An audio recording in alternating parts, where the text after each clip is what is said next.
Hello, hello, hello. How is everybody doing on this beautiful Friday night? Oh boy. Welcome back to another VATSIM Friday Night Op. So, for those of you that are new here, how this usually works is I take you through a flight in VATSIM, break things down nice and slowly as we go through it, and answer any questions that you have along the way. Tonight's going to be a little bit different. What we're getting into are the VATSIM FNOs, or Friday Night Ops as they're called, which are these big chaotic events that VATSIM puts on for the community, and we just fly in them. So normally, you know, I break things down, go through everything as it sort of happens, but like I said, because of how chaotic these events normally get, it's less time for me to explain everything and more of me just showing you what it all looks like. But just like every other stream that we do here, any questions that you have, pop them on in the chat, and we will certainly be able to help you out. We are going to be starting in Chicago Midway. We're going to fly down to St. Louis, then we're going to turn the plane around, and we're going to fly it up to Milwaukee to end this, what is going to be a fantastic Friday night up. Kamas, what's up, man? How you doing tonight? So, without any further ado, let's head on over to SimBrief, if I can get my internet browser to work here. Uh-oh. Oh, there we go. And let's start getting this flight plan filed, so that way we can hopefully get out of here without any delays. So, we're going to go to dispatch. We're going to go to dispatch. Jesus. All right, create new flight. Oh my God, I have to double-click everything. What is happening? All right. Airline is going to be Southwest. Flight number is 43. Departure is going to be Chicago Midway, which is MDW. And arrival is going to be St. Louis, which is STL. Alternate field will leave it auto. I have a feeling it's probably going to be, I don't even know what. I don't even know. I don't know my geography. I don't know what's close to St. Louis. What's close to St. Louis? Kansas City, maybe? I don't know. Right now it is 08 Zulu, so let's just do this for the top of the hour. Let's keep it nice and simple. Probably not going to take us that long to get ourselves out of here, hopefully. But we'll do it right at the top of the hour. If I could... Why is everything fighting me? 0100. This is 0101. That's not what I want. All right, so... Next, we are going to pick the Boeing 737. Where is it? Where are you? There it is. And then airframe is going to be the PMDG with the 148 passenger airframe. We're going to do climb and descent profiles are fine. Cruise profile will do a cost index of 20. Everything else looks fine. Ooh, this is going to be a nice short flight. This is a lot shorter than I thought it was going to be. Let's see. OFP layout, we'll leave it lighto. Air rack cycle is good. Taxi out, taxi in times, those are fine. I do not anticipate it taking any longer than 30 minutes to get out of Midway. Block time is 1 hour and 20. Departure runway is 31 center. Arrival runway is 30 right. Sure, why not? Let's put as many passengers on board the plane as we can. I'm not going to mess around with the freight too much. We'll leave that at auto. Because Midway's got some pretty short runways, so I don't want to risk, you know, overloading the plane. Then our route, upon departure, we're going to fly to Bacon, then to Blocher, and then to RBS. I'm not sure what RBS is. What is that? That is the Roberts VOR. And then we're going to join the Arch to arrival into St. Louis. Very nice. And then everything here looks fine. Yeah, SPI. Was that Springfield? Yeah, that's Springfield. So Springfield can definitely handle a 737, so we can use that as our alternate for sure. Any day SimBrief is going to get us our flight plan. Here we go. Flight number, call sign are both going to be Southwest 43. Departures Midway, arrival St. Louis. Alternate is Springfield. Aircraft is the Boeing 737. Departure date and time is going to be December 21st at 0100 Zulu. Airtime is 46 minutes. Block time is 1 hour and 26 minutes. Yeah, real short flight. Initial altitude is 32,000 feet. Cruise profile is 20. I feel like 32,000 feet is kind of high for a flight like this, but we'll just leave it. As our top of climb is going to be, I think it's just before. Do not tell me it's right before the Roberts VOR. All right, well, it's going to be a really short time at cruise, but we'll just leave it. ATC is probably going to give us a lower altitude anyway. Then we have 11,779 pounds of fuel on board, 4,268 of which are going to get us out to St. Louis. 148 people with 7,400 pounds of cargo. Zero fuel weight is 120 over 121. Takeoff weight is 131 over 155. Landing weight is 127 over 129. So All the weights look good. We'll double check the center of gravity once everything is loaded up just to make sure that we are going to be fine, which I do not anticipate we wouldn't be. Right now, SimBrief is planning on us departing runway 31 center. Cruising speed is going to be 434 knots at a cruising altitude of flight level 320. Upon departure, we fly direct to Bacon, direct to Blocher, direct to Roberts, and then join the Arch to arrival into St. Louis. Right now, planning on runway 30 right. We'll see what runways they want to give us as we start getting a little bit closer. Briefing preview, just going to take a look at the planned fuel section for right now. So we have enough fuel to make the trip to, not Midway, to St. Louis, 46 minutes. Additional 15 minutes of contingency fuel, 2,272 pounds of fuel to divert us to Springfield if we have to. And then a 3,116 pound reserve, which is 45 minutes, giving us min takeoff fuel of 11,029 pounds or 2 hours and 17 minutes. Taxi fuel 750 pounds, which is 30 minutes, giving us our block fuel of 11,779. All looks good. That face when your star is over half of the way. Yeah, right. Yeah, this is gonna be pretty crazy, and I think we do have full staffing. We have full staffing at Midway, but I also believe we've got we got full staffing at St. Louis too. So this is gonna be cool. So we're gonna come all the way down to the VATSIM flight planner here. Let's open this up, and we'll just make sure everything is imported correctly. So call sign is Southwest 43, flight rules IFR, Boeing 737, medium weight class category. Equipment codes and transponder codes look fine. Departure is Midway, arrival is St. Louis, altitude is Springfield, off block time is 0100. Altitude is 32,000 feet, en route time is 46 minutes. Cruising speed 434, fuel endurance is 2 hours 17. Upon departure, we fly to Bacon, Blocher, Roberts, and then join the Arch to arrival into St. Louis. All this stuff down here looks fine. Let's do our shameless plug because why not? No one's ever going to stop me. File flight plan, that's getting routed up. Let me bring this back over to the not retina burning technology. Let's take a look at the ATIS for Midway Airport. There's only one. So we have Midway ATIS information Foxtrot, updated at 2353 Zulu, Windsor 340 at 13 knots, visibility is 10, few clouds 2900, temperature is freezing at -2, and dew point is -7. Altimeter is 3035. ILS runway 3 center approach in use. Landing and departing runways 31. Which one of those we're going to get, I have no idea because we have 3-1 left, right, and center. No TAMs. Aircraft should operate mode C on all taxiways and runways. Turbojet departures maintain 250 knots until advised by ATC. VFR departures indicate type, field location, and requested heading. Read back all runway hold short instructions and altitude assignments. Runway 31 right and 13 left is closed, so we know what runway we're not going to be using. Contact delivery for push in the ramp 124.65. Contact ground for push on any active taxiways 118.075. And advise you have information Foxtrot. So we are going to be pushing back into the alleyway, so we're going to be going to 124.65 up. There's our clearance. Look at that.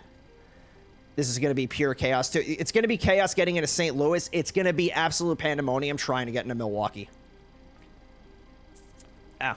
I went to go take a sip of my drink and my tongue got stuck on the straw. Ow. That hurts. And that's a metal friggin' straw. Anyway. Clearance. We have call sign is Southwest 43. Equipment's the Boeing 737/Lima. Departure is, I almost just said McDonald's. Jesus Christ. Departure is Midway. Destination is St. Louis. Route, upon departure at Midway, we're going to fly direct to Bacon, then to Blocher, Roberts, then join the Arch to arrival into St. Louis. Altitude is 320. Squawk code is 7217. Remarks, clear the Midway 7 departure, climb and maintain 3,000. Expect 320. Wait, it says expect 320. It doesn't say when. Expect 31 center. Departure 128.2. Jet 250 knots until advised. All right, so let me put my transponder code in here. I missed it. 7217. No, do not squawk 7,000. Let's see. 7. You know what? Let me just change that to a 1. 721. Oh, I'm already like there. Okay. Squawking a first number of 7 and then like zeros after it is never a good idea. Actually, 7,000 wouldn't be bad. It's like 7,500 or 7,700 or 7,600. That would be bad. Did that once IRL and it scared the absolute shit out of me when I panicked air traffic control. That was fun. For like half a second.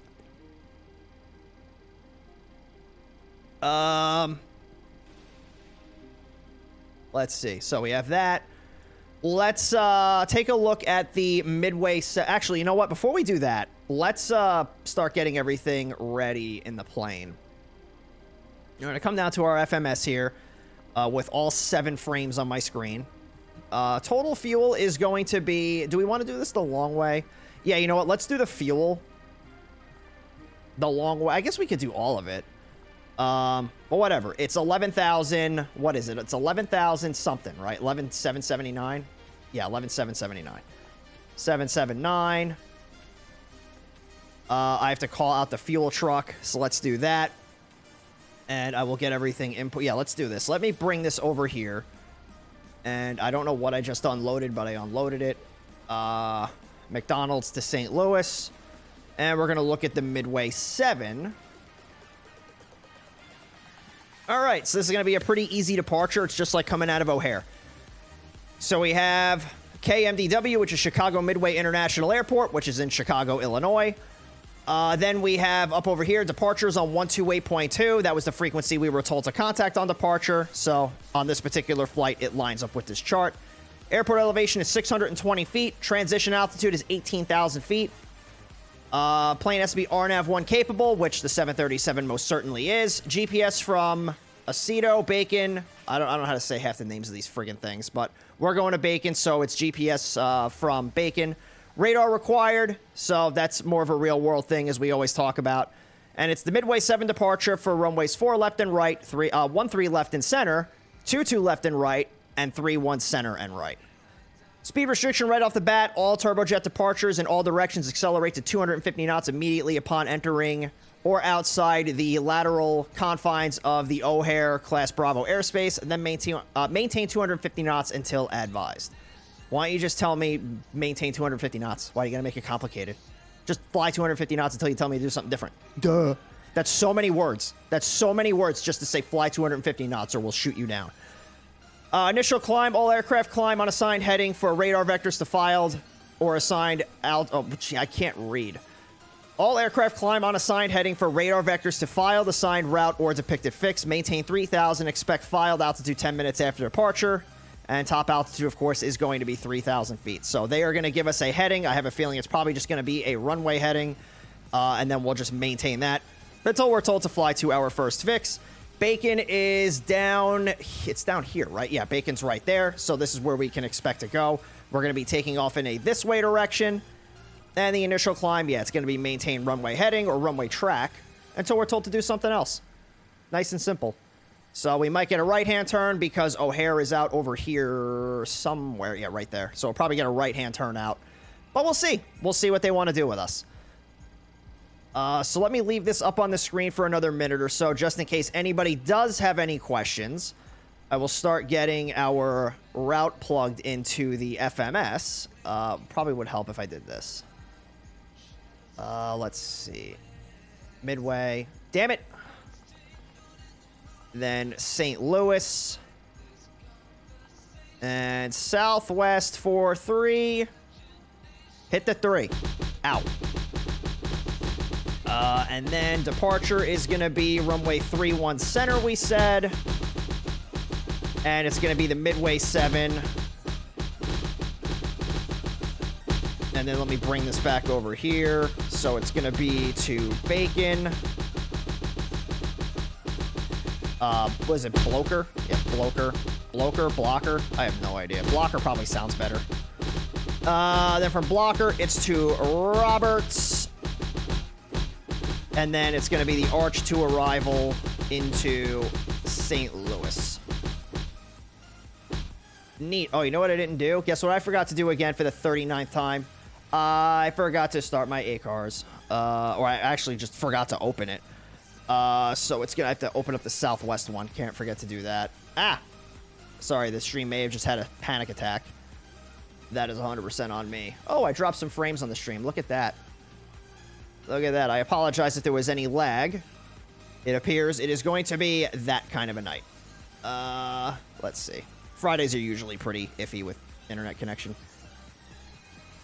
One day, I'm going to get a fiber line dropped into this neighborhood, and then I'm going to truly be happy. I will have found Narnia.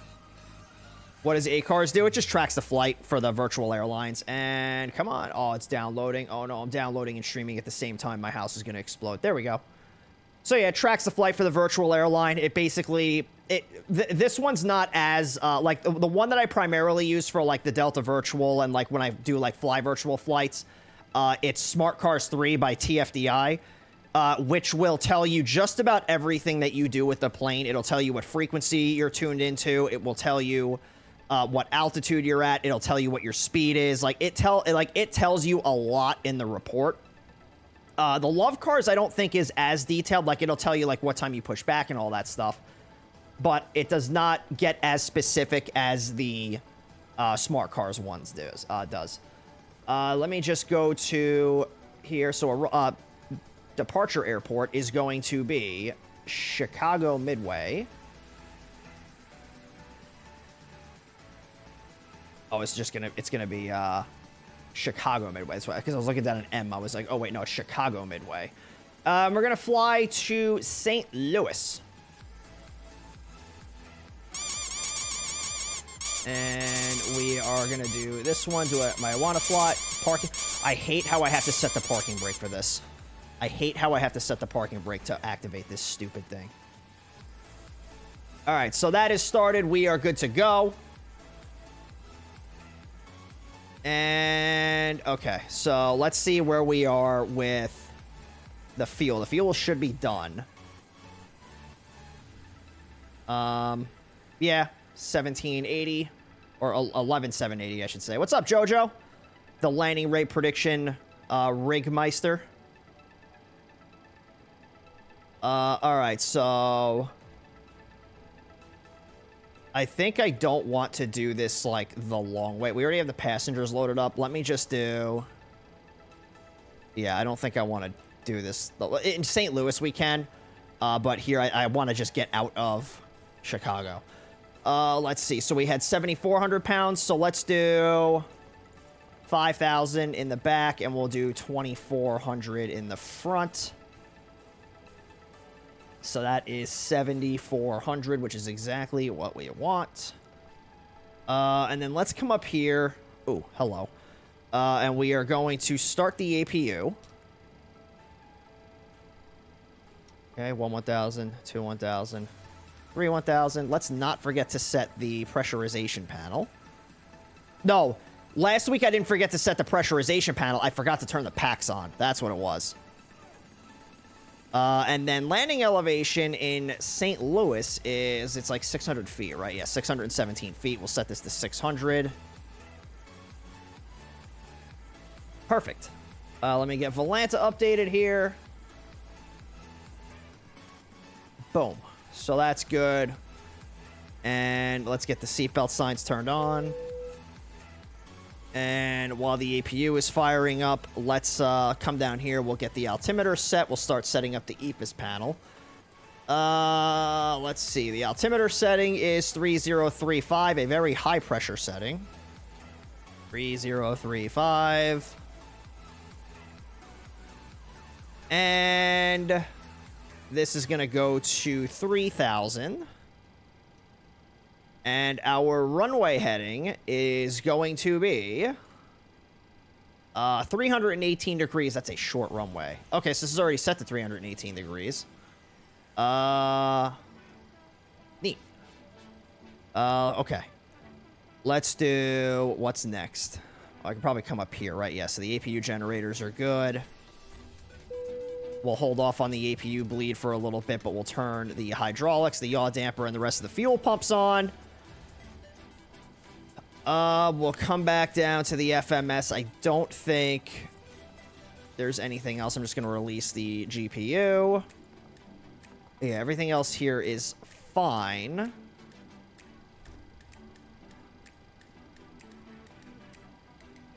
All right, let's do our performance data.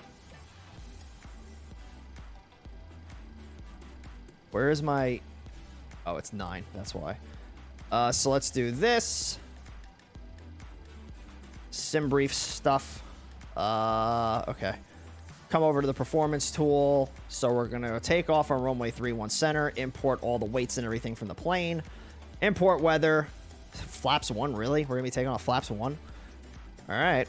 I feel like I'm gonna override this. I'm gonna do flaps 5 for departure because that's a short runway. And not that we weigh a ton, but like it's going to need a tune-up after that. What's up, James? So flap setting is 5. Takeoff rating is gonna be a takeoff D rate. Do we really want to do a takeoff D rate? I'll do it, but I'm gonna complain about it. Cell temp is 31 degrees. Trim is 6.3. V1 is 130. VR is 131. V2 is 135. So let's come on over here. We'll get all this loaded up. Reserve fuel is going to be 3.1 because it's 31.16. Oh, let me do my plan fuel. That's right. It doesn't do it automatically for me. So plan fuel is 11.8. And then reserves is 3.1. Cost index is 20. Cruising altitude is 320. And then our top of climb winds, we've got 301 at 101 knots. That's a freaking wind. Flew a helicopter over the National Guard Training Center last night in Flight Sim 2024. Awesome. How's the helicopter physics in that game? Then top of climb temperature is going to be minus 50. And then transition altitude is 18,000 feet. Unable 280 knots at honk. I didn't ask. Shut up. Cell temp. What was it? 31? I think it was 31. I'm really waiting for PMDG to let me put the EFB down here like you can in the 777. So 31 is our cell temp. Takeoff D rate is going to be 2, and it's going to be a climb D rate of 1. Flaps are going to be set to 5 degrees. Takeoff center of gravity, or center of gravity, just 21.1. Trim is 6.28. Runway winds are going to be 340 at 13, so we're going to have quite a bit of a headwind to help us out here. Runway slope. Runway slope is minus 0.08. That's going to be minus 0.1. And then V1 is 130, VR is 131, V2 is 135. It's pretty good. I think it feels more smoother than 2020. Yeah, well, helicopter, like 2020 wasn't really designed with helicopters in mind, so it's good to see that they did some physics adjustments in 2024, which was pretty much expected. All right, so let's do this. So trim is going to be 6.2. Yeah, there's no hydraulics to turn on with this. Well, there is, but it's not like the 777. There's not like 4 different things you have to hit. So we'll bring this as close to 6.2 as we can get it. That's probably a little too much. Oh, no, that's probably just about right. Okay, so that's good. I think we're okay. Let me do this. APU bleed's gonna come on. We'll leave the packs off for right now. And we will mute the music. And let's get our radio set up here. So the first controller we're going to be contacting is going to be delivery on 126.45? 124.625. So let's get this set in radio 1. And then ground control is going to be Midway ground is 118.075. And then in radio 2, we'll get tower. Midway tower is 135.2.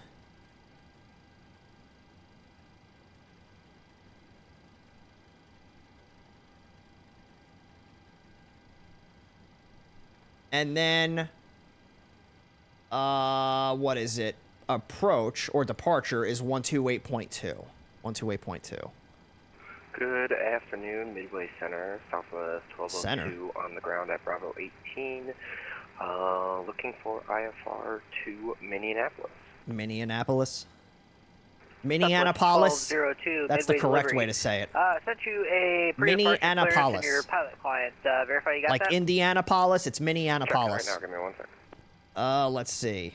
What was I doing? Oh, gate number. What gate number am I at? You think I would start, like, looking at that? Like, oh, let me find out what gate I'm at, like, when I spawn Yes, sir. in. Just checked. Got it. Thank you so much. I think I'm at gate Bravo 28. Southwest 1202, No, 20. Midway Bravo delivery. 20. Roger. Let's find out. Oh, we can't find out. It yeah, doesn't tell me. You can give me a call for pushback. But we are Will do. Thank you. 3 gates in, so 1, 2, 3, 1, yeah, so Bravo 20. All right, so let's get the tug hooked up here. Actually, no, before I do that, let me come back over to the EFB. Let me get my ground equipment disconnected here. So we are going to do ground powers released. We're going to release the jet bridge.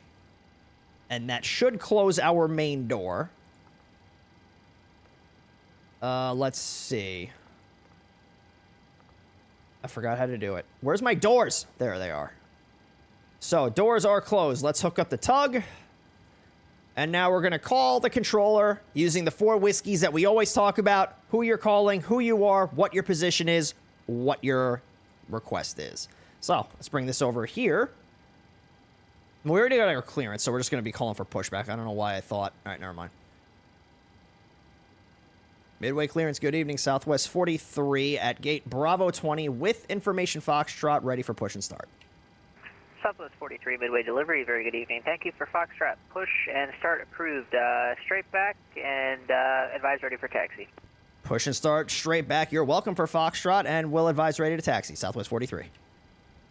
All right, so let's get ourselves going here. It's what your intentions are. Well, it's what your intentions are when you're not talking to ATC. When you are talking to ATC, it's what your request is. Like, yes, our intentions are to push back, but we can't just push back. We have to call and get clearance for it. So, let's see. Let's get the parking brake turned off. My neck hurts. Okay. All right. She said push and start straight back, so we're just going to go straight back. I don't know where you want. I guess I'll just push back to the line. I'll put the mains on the line, and then that'll be good. Or maybe what I'll do is I'll push in between the lines. I don't know. I don't know how to stay in between the lines. Slide the flat end to the buckle. Pull the loop strap and tighten. To release, lift up on the buckle. Position your seatbelt tight and low across your hips. I think I'll be good right here. There are 6 emergency So we'll stop the push. forward exit doors, 2 We're going to overwing leave the window tug exits, connected. and 2 exit doors in the back. And now let's get these engines fired up. So the packs are off, bleed is on. It is an even number day. We're going to use the right side ignition. And we're going to fire up engine number 2. One life raft is located in the forward And we're going to wait for ceiling 20% on compartment. N2. Located in the ceiling compartment Oh, let me at start the cabin. chronometer. In the event of a water evacuation, chronometer use the life on. vest under your seat. Remove the vest And at only 20%, we're going to to flip on the idle cutoff Pull the lever. red strap to open the container and remove the pouch. Remove the vest from the pouch as shown on the safety information card. Place the vest over your head. Wrap the strap around your waist, buckle it in the front, and pull to tighten. Once outside, pull down on the red tab to inflate the vest. To manually inflate, blow into the tube at your shoulder. Your vest has a light that turns on automatically in the water. Please refer to the safety information card for use of a life vest on an infant. Flight attendants will distribute additional vests if needed. We are coming by to check that your seatbelt is fastened, your seat back and tray table are in a full upright and locked position, and your carry-on items that's the are igniter completely under the seat, clicking in off. view or in an overhead And bin. engine 2 looks Leaving the stable. area from your seat Let's fire up clear. engine number 1. Smoking is not allowed on board, including the lavatory. I think this guy we're calling is The actually use the and ramp charging of controller, not... electronic Well, it cigarettes says is midway prohibited. clearance. Federal law But I guess when we call ready to prohibits taxi, he's going to switch us over to the ground disabling controller. or destroying any smoke detector in an aircraft lavatory. It is also prohibited And to engine consume number 1 cutoff alcohol lever. that you have brought with you on this flight. Federal aviation regulations require passenger compliance with the lighted passenger information Midway sign, clearance, posted Southwest placards, and 1202, crew ready member for push and start. instructions, including information on seat belts and smoking. Southwest 1202, Midway Oxygen clearance. mask You're will cleared drop to from a push straight compartment back overhead. and advise ready for To taxi. activate the flow of oxygen, pull down on the mask Push until straight the back and plastic advise ready tubing for is taxi. fully Southwest extended. 1202. Place the mask over your nose and mouth and breathe normally. Party Secure City the is going mask out with of the business, elastic closing strap. all stores. Oh, Although rip. Oxygen will be flowing, the Party City's plastic bag goated. may not inflate. continue wearing the mask until otherwise notified. All by a right, crew so member. that's If igniter you are 1 coming traveling with off. Children or anyone needing special assistance. Beautiful. put All on right, your so mask engine first. 1 is stable. Please Let me remove pull any my face throttle coverings quadrant over. before Hang on. donning an oxygen mask.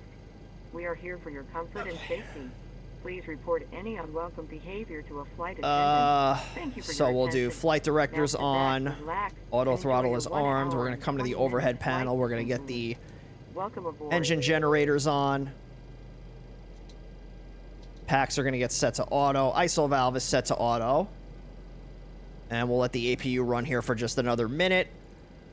We'll do LNAV, VNAV activated. I did not set my V speed, apparently. I did not put V2 plus 20 in the airspeed window. 155. Okay. Then we're going to do auto brakes, RTO. Let's do... Where's the flight control button? Cherokee, Charlie, Foxtrot, Mike, Hotel, Bravo, Midway, All right, delivery. it's this. Cherokee, Charlie, Ailerons Foxtrot, good. Bravo, Elevators requesting good. IFR clearance Rudders, to Milwaukee. spoilers good. Cherokee, Flaps set Charlie, 5 Foxtrot, degrees. Mike, Hotel, Bravo, you're cleared to the Milwaukee Airport via the Midway 7 departure. All right, we'll Radar come back vectors up here. Rainer, as filed. APU Climb, bleed maintain coming off. 3,000. APU expect coming off. 7,000, 10 minutes after departure. Departure frequency 128.2. And we'll come up here. Squawk 5322. Cabin, not cabin, cockpit light coming off.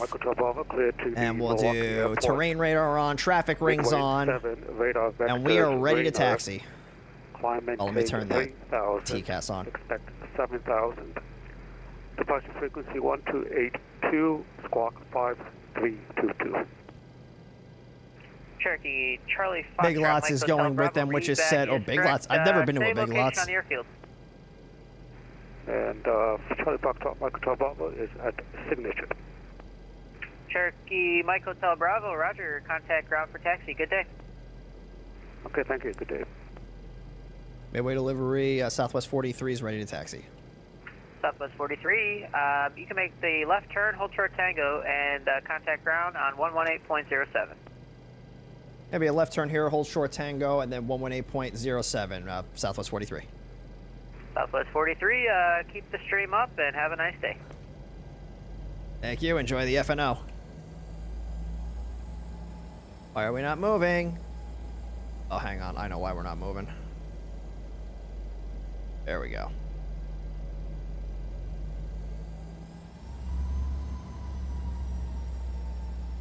Clearance citation 525 November Delta IFR Plymouth. Or 525 November Delta, got a full route clearance. What's up, by Jesse? 30 Copy. 5 November Delta, we're ready. Citation 525 November Delta, you're Where the hell cleared is to it? the Oh, there's the Plymouth center Airport line. via the Midway 7 All right, let's give the ground controller a Radar call. vectors loop. What spot number am I in? 56? Midway ground, Southwest 43, spot 56 with Foxtrot ready to taxi. Southwest 43, Midway ground, good evening, runway 31 center, taxi via Tango Echo 3. 31 Center, Tango Echo 3, Southwest 43. So, Tango Echo 3. Okay, so that's going to be a left on Tango. Take that all the way to the end, practically. Yeah, so it's going to be like this. So, we're going to come out here, and then come down, out over that way. So, pretty straightforward. So, we'll make a turn right here, and pretty much take it all the way to the end.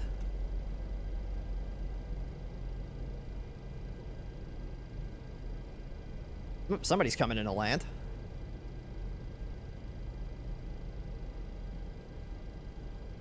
You're good. How am I? I'm doing good. We're off to a really good start so far. We didn't get delayed for 90 minutes at the, on the ramp, but who knows what's going to happen once we get to St. Louis.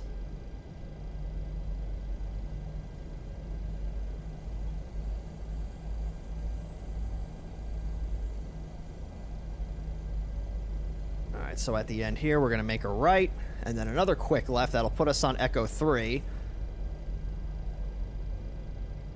Start doing some of our takeoff checks here once we make this turn. So we'll do burners coming on. We'll Southwest do 43, strobe monitor lights tower on. 135.2, they'll call you for a take. 135.2, Southwest 43, so long. All right, so we'll get this over to radio 2. And we're just going to monitor the frequency. They'll let us know when they are ready. Is this the hold short line right here? I'm going to say that it probably is. Oh, no, hold short line's up there. I think that's the non-movement line. So we'll get the turn-off lights on. Yeah, strobe lights are on. The wing light can come on. Yeah, that was the ILS hold line that I just passed. Hey, another Southwest. Oh, no, that's a Delta. Never mind. It didn't render in. Southwest 43, Midway Tower in 317, line up wait. 317, line up and wait. Southwest 43. Delta 2417, left on Bravo, join November, contact ground 118.07. Have a great day.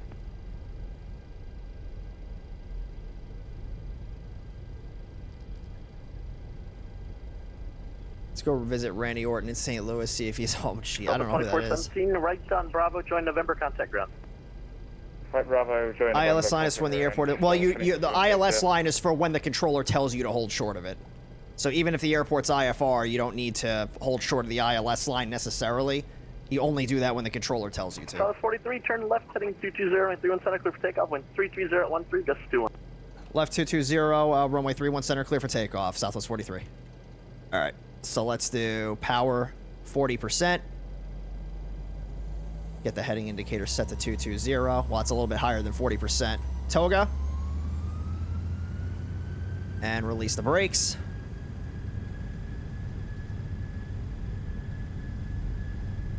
Your speed's alive. Confirmed. 80 knots. Cross-checked.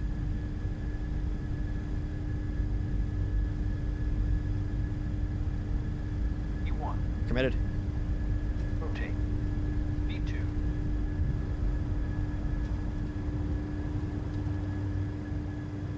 Positive rate of climb. Gear. So 400 feet will go. Petting mode. Ooh, pitch down, pitch down, pitch down. What are you doing? All right, petting mode. Let's make this turn.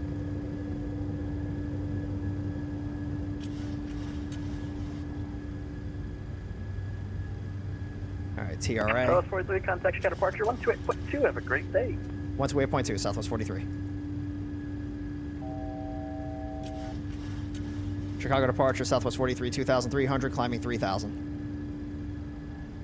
Southwest 43, Chicago departure, radar contact, clear for Bacon, maintain 3,000. Direct Bacon 3,000, Southwest 43.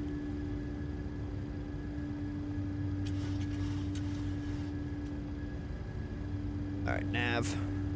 Oh, shit.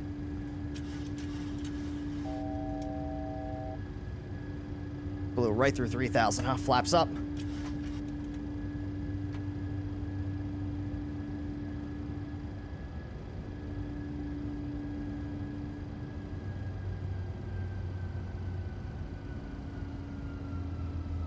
Calm down.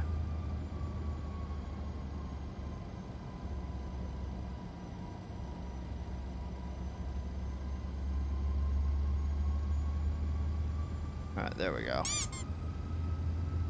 Yeah, blew right through that altitude.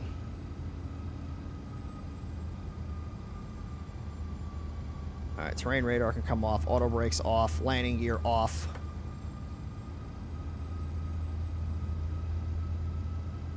.com 541, cross hills at 5,000, at hills, cleared ILS, runway 31 center approach. Cross hills at 5,000, at hills, cleared ILS, 31 Never heard or never watched. No, I'm not like a wrestling fan. Climb maintain 12,000. Climb maintain 12,000, Southwest 43.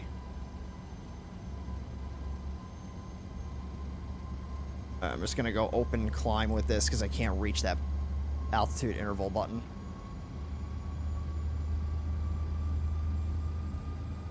Just want to get the climb started.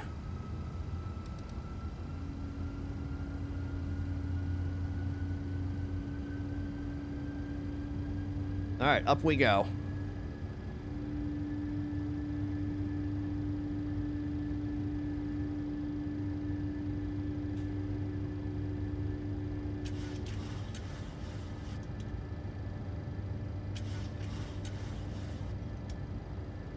You are not trimmed very well tonight. Approach good day, Frontier Flight 2779. There we go. Now I can go back to for 6,000. VNAV, and then I'm going to go altitude. Welcome, Golf is current, the Midway, altimeter 3037. Expect ILS 31 center approach. Golf 3037. All right. 31 center, Frontier Flight 2779. Thanks. So I'll activate the autopilot. We're just flying in a straight line. What's up, Azure? How you doing, man? We don't need the auto. Well, I mean, we don't need to just fly this thing in a straight line. That's not fun. So let's get these lights turned off because they are now inside the wheel well.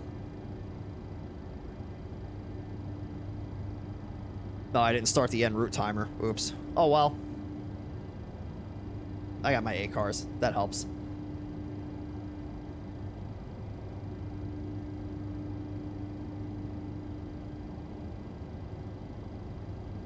And then we'll be at our top of climb and then immediately go into our top of descent, pretty much.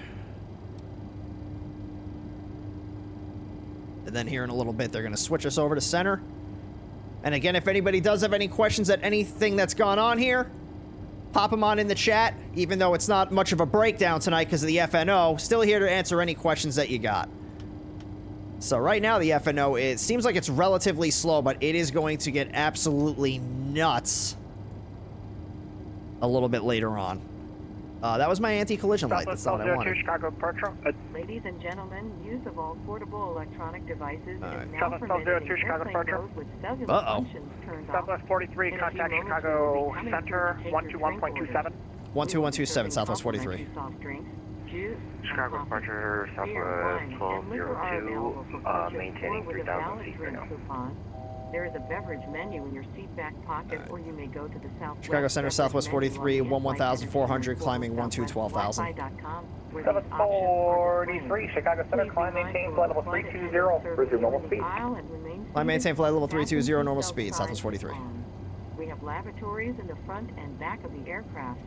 The sign on the Yeah, ceiling completely indicates whether the lavatory Completely is disregarded the occupied. fact that I was not Please supposed do not to form a line accelerate to before 285 knots already. Your safety Oops. will always be our #1 priority, so please don't hesitate to let us know. Chicago if Center, you good are evening. already- And you know what the fucked up part is? I didn't even realize that I was at 290 knots until that guy told me, and then I looked at it, I was like, oh, I'm already doing normal speed.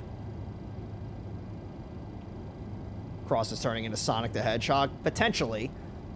Wish I could say I was good. I got severe ice burns in my throat from breathing in minus 30 cold air without face protection like 3 days ago, and still healing. Ow. That sounds like it hurts. Let's get some music playing. United 511, contact Chicago Center 1. Correction, contact Indy Center 119.5. And then we'll get the ATIS for St. Louis as soon as we possibly can. But being that we took off to the north in Chicago, we're probably going to be landing to the north in St. Louis. Level 310 for the final. 310, 396 Charlie Tango.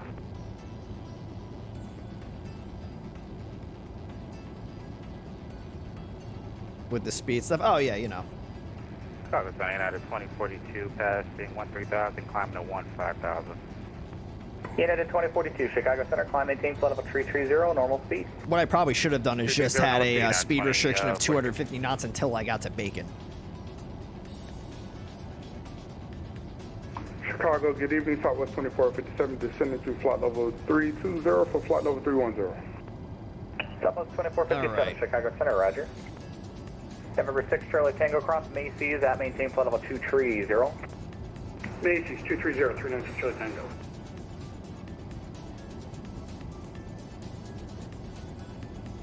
United 1967, cross Macy's at maintain flight level 230. That's Macy's. All right, coming up on 18,000 feet, we'll go over to standard pressure. No. What is my call sign? Yeah, No. it is 1967. Discreet. Wait, what? What did I just hear on the radio?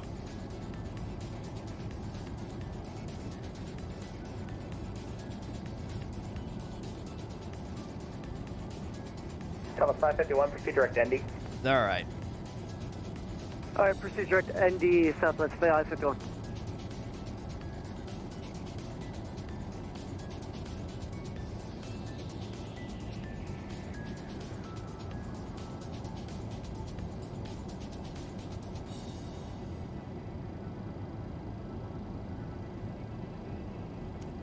Denver. 6 All right. Charlie Tango, are you able to direct to Crimey now?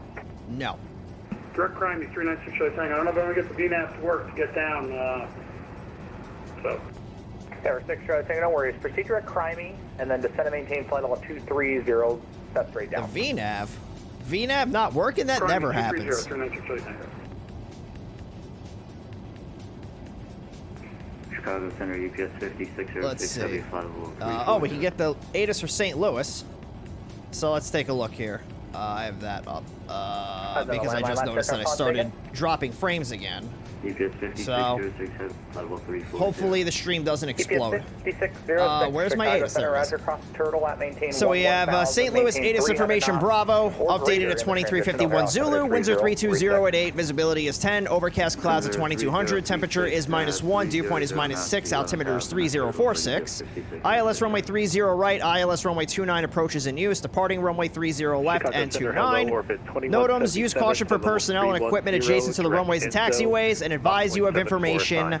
Bravo. 2177 Chicago Center, roger. So we are going to be going to gate Echo 31 once we get to St. Louis, and I believe the Echo gates are out over here. Let's see.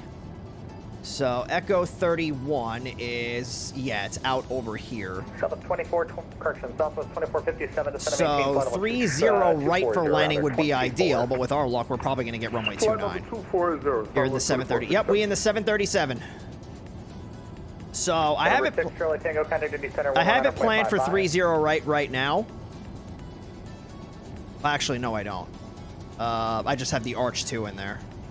So we'll see exactly what it is that we're going to be doing here in just a minute. Let me bring this back over here. Why is my... everything is acting up tonight, though. OBS is dropping frames. My stream deck isn't working right. So is that Southwest 43? Southwest calling, say again? Were you trying to get a hold of Southwest 43? Negative. All right.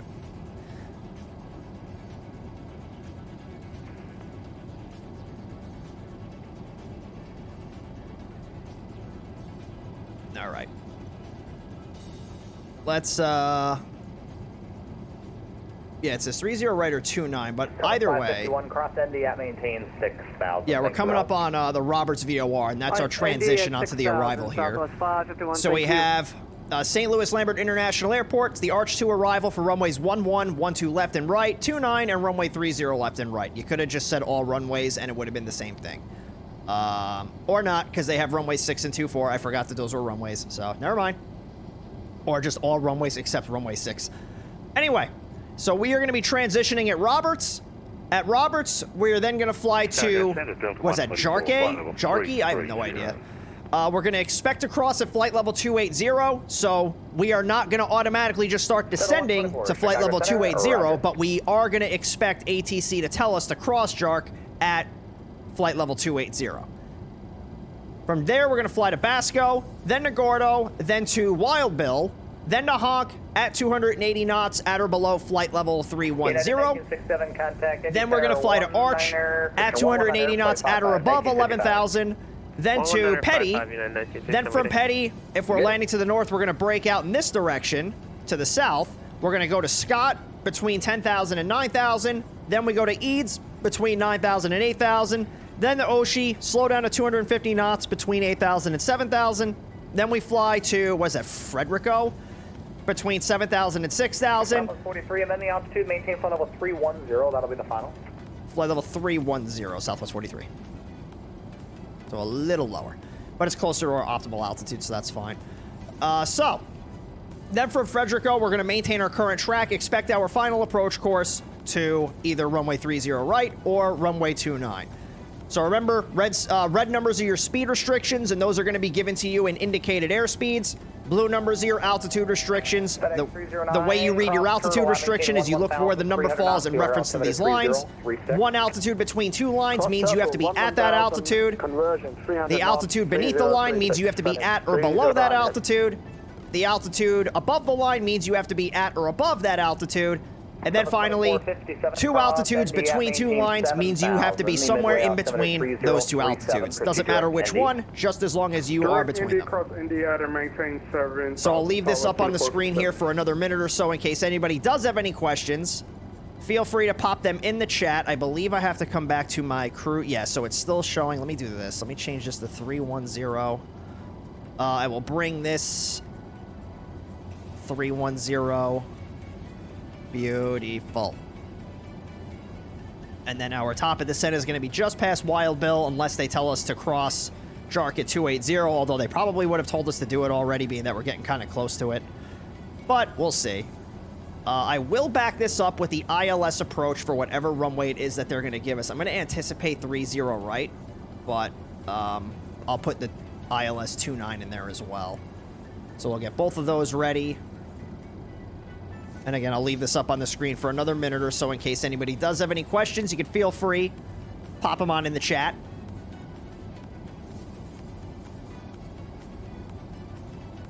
And top of descent is coming up in about 50-ish miles. Well, no, this is 10. This is 20, 40, 60, so like 70 miles. I don't know how to count.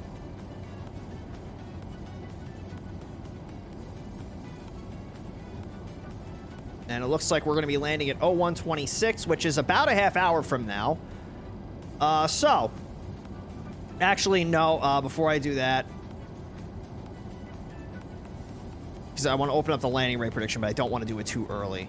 Because this is saying 0126, but that's not factoring in the rest of this arrival. Not that I really think it's going to make that. Contact Kansas City Center, 120.82, good night. 120.82, Southwest 43. United 2042, contact Indy Center, 119.55, good night. 0.82. 1955, United 2042. Kansas City Center, Southwest 43, flight level 310. Southwest 43, KC Center, roger. Oh, it's Casey Center. Okay, Casey Center. Kind of like Los Angeles Center is LA Center. Hi, Hyper, I'm listening to you while I'm dealing with an unscheduled flood in my apartment. Oh my god. Oh, in your department. So is that at work? Well, maybe you should schedule it next time.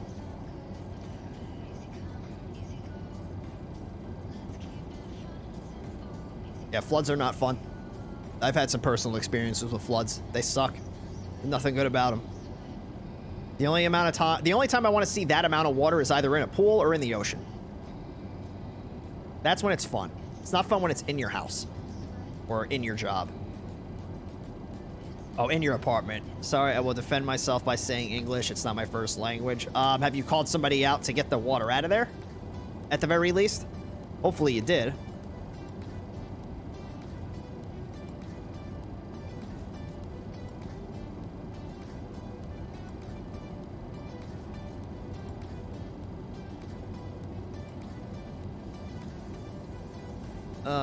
Okay, so we're just gonna kind of chill up here for a minute. You know, I'm gonna open up the landing rate prediction. So let's do this really quick. So we'll let this run for 30 minutes. So for those of you that are new here, we use the Twitch predictions to do the landing rate prediction. So you can bet your nuggies on how much, or how, wow, Jesus. You can use however many nuggies you want to bet on what you think my landing rate's gonna be. And once we land in St. Louis, I'll show you on Volanta. That way you know I'm not lying to you. So you have 30 minutes, get your bets in, and good luck. I called my dad to help me. My clothes cleaner thing burst and all the water flooded in my apartment. Oh. Yeah, that's not good. I would definitely recommend that you call a professional water extraction company. Because a lot of times what happens is that starts to like get soaked into your floor and into like the, like, I don't know what like your house is constructed of, but like here in the United States, like we have drywall. So like that absorbs water. So a lot of times like there'll be like a company that has to come out to either cut the wall out, or they'll have to like run like like hoses into the wall, like air hoses to dry out the walls and like everything that's behind there. Because if that gets too saturated and you don't, like, address it, it can start growing mold.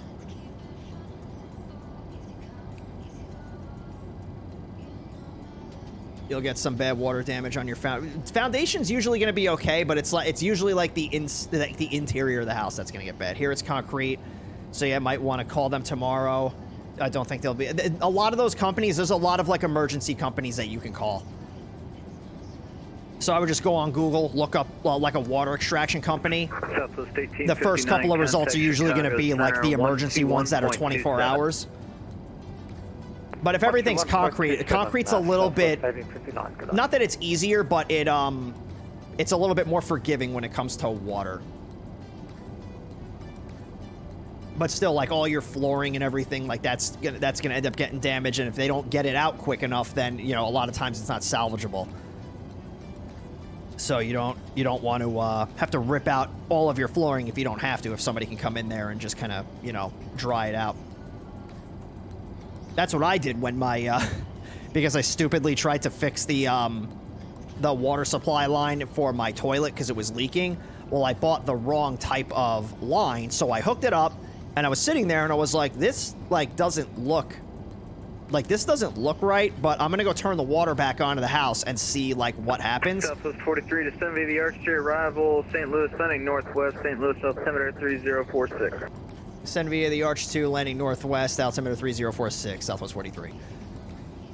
So I turned the water back on. It shot the line right off the toilet and it flooded my bathroom. And thankfully, because I've worked in the industry for a while, I knew exactly how to dry out all of that water.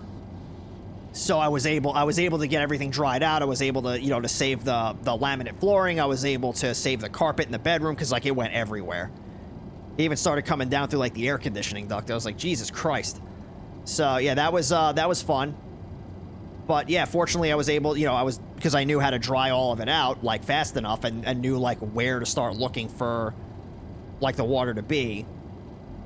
Let me get this set to, I'm going to set this to 6,000. So we are cleared to descend via the Arch 2, which means we can start descending at our discretion while maintaining compliance with all speed and altitude restrictions. There was a lot of bubbles because of the cleaning product. This is a mess. Yeah, especially when you got soap and all that stuff, or the detergent or whatever it is that you use. But yeah, you definitely want to get all that dried out, because if you let that sit, you start getting mold growth, and if you start getting mold growth, that's when the problems really start.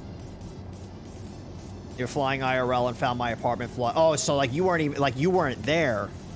And yeah, that's why I don't run appliances when I'm not home. Even if I start the dishwasher and I run up the street to the store just to grab something real quick, I'm like, fuck, the dishwasher is running. Yeah, I don't like doing stuff like that.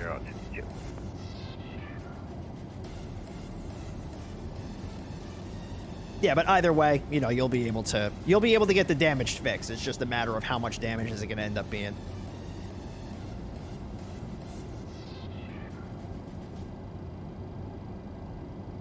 It's a good thing to remember in the future. Yeah, and unfortunately, it's just one of the things that you don't really think about until it happens. When I 1442 with you, up with the 1 when I went on, 1442 KC, I think I went on vacation for a couple of days, and I left something in the house plugged in, and when I came back, so I don't know what happened, but something happened, and the whole plug, the plug where you grab it by, was all warped, and the plastic was melted. So I don't know if there was an over voltage at some point, but thank God it didn't spark and cause a fire. But I was like, what the hell is this? And the whole thing was just melted. So I was like, yeah, now anytime I leave my house for an extended period of time, anything that's plugged in gets unplugged, except for the refrigerator. That one put a good scare into me.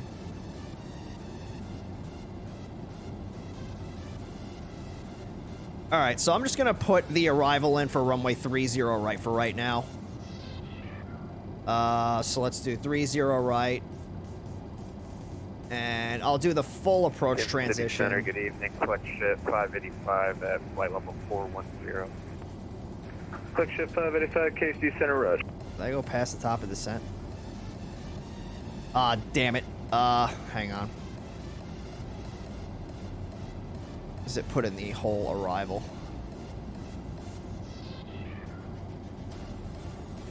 Because I know the top of the descent's going to be really soon. Yep, it's right there. All right, so we're going to start descending here soon. I was electrocuted by a random pole that had a bad ground connection. That was fun. Yeah, that would not be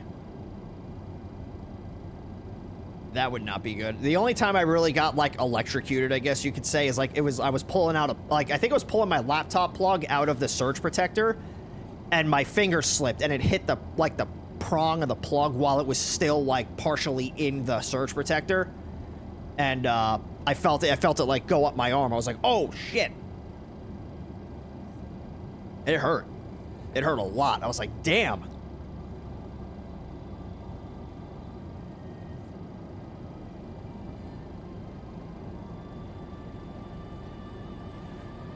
Alright. At least I haven't dealt with a fire in my apartment. Yeah, hopefully you never have to. Knock on wood, I haven't had to deal with any fires either. Not fires that I have not started myself.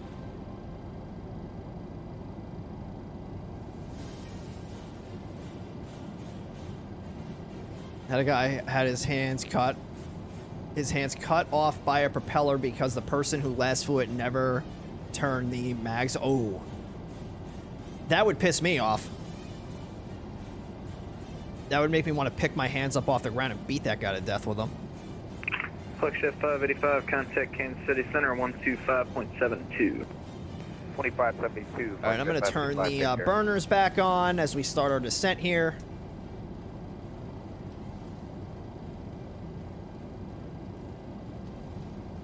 We are flying a little slow. We want to be at 280 knots. Right now we're at 270. You're going to guess minus 211? Oh boy. Hey, you still got 20 minutes to put your predictions in. It looks like a couple of you have already gotten in. So our estimated time of arrival right now is 01:30. So yeah, it's about 20 minutes from now. So I guess I started at just the right time.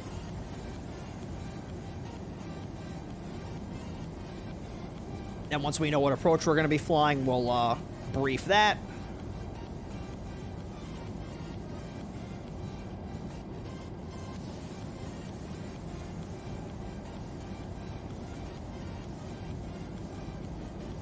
We'll get the terrain radar on too.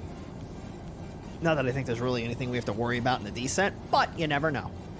You never know. Ooh, that's a lot of green. That might be a little too much green for me to want to stare at, so we'll turn that off for right now.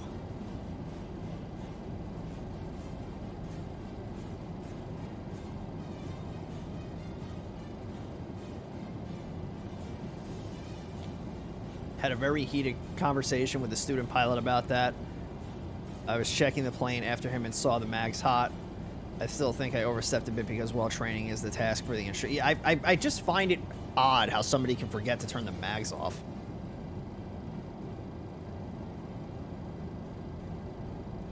It's like you pull the mixture out, engine turns off, mags off.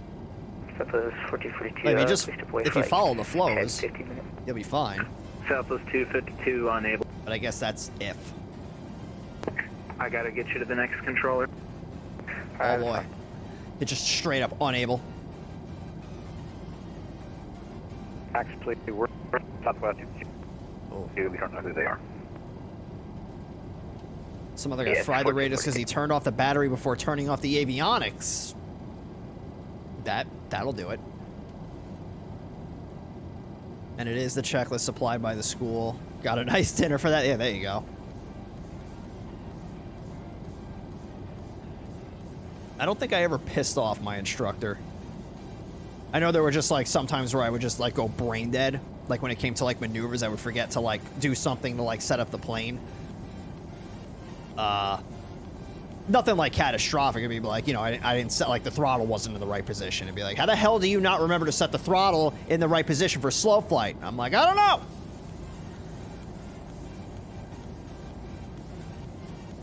So it'd be like brain dead stuff like that.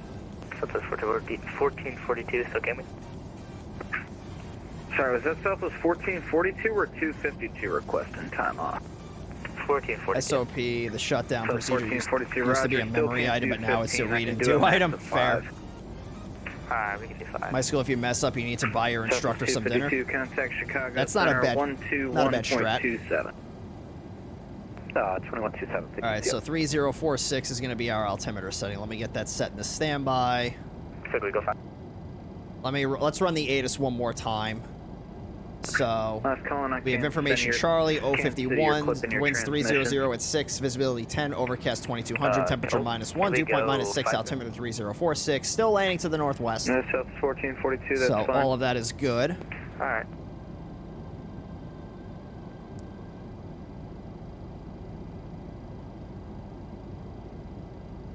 How dare you not put your plane in Wumbo mode? I would have dropped that. I was poor when I was a student pilot. Well, that would incentivize you to not fuck up.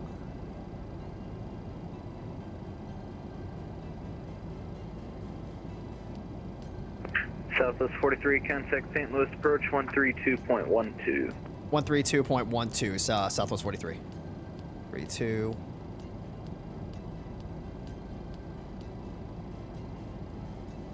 Damn it. 12. Alright, so we do have information Charlie. 120.1 for you. St. Louis approach, Southwest 43, 17,600, descending the arch 2 with Charlie. Southwest 43, St. Louis approach, thanks for Charlie, expect runway 30 right. Expect 30 right, Southwest 43. So St. Louis Tower is 118.5, so I'm going to get that plugged in here. And then ground is going to be, it looks like 121.9.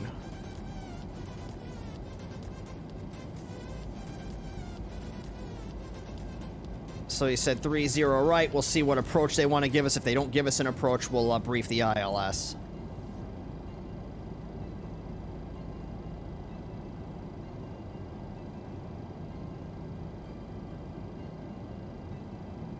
It was a bad landing. Generally something inexpensive, and they are understanding about that situation, yeah? St. Louis approach P159, 946 is ready for taxi up here. We have the weather. Make our final descent into St. Louis. Please stow laptop computers and P59, 36 runway 31, taxi via Echo, cross runway 22 at Echo. Well, it's getting a little bumpy. Runway 31 by Echo, cross runway 22 at Echo, P159, 36. Or in an overhead bin, leaving the area around your feet clear. Let's do our performance data here. So performance tool, landing dispatch, runway 3, not 130 right, not 30 left. Import the weather. We're going to do landing en route. So we have our weight. Flaps will do 30. All operational reversers. Auto brakes, let's do 2. So VREF is going to be 138 knots. Our landing rollout's going to be 6,009 feet.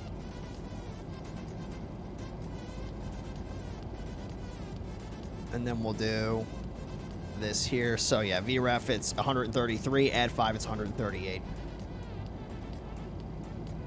We'll get the auto brake set to 2. Just have that set for now.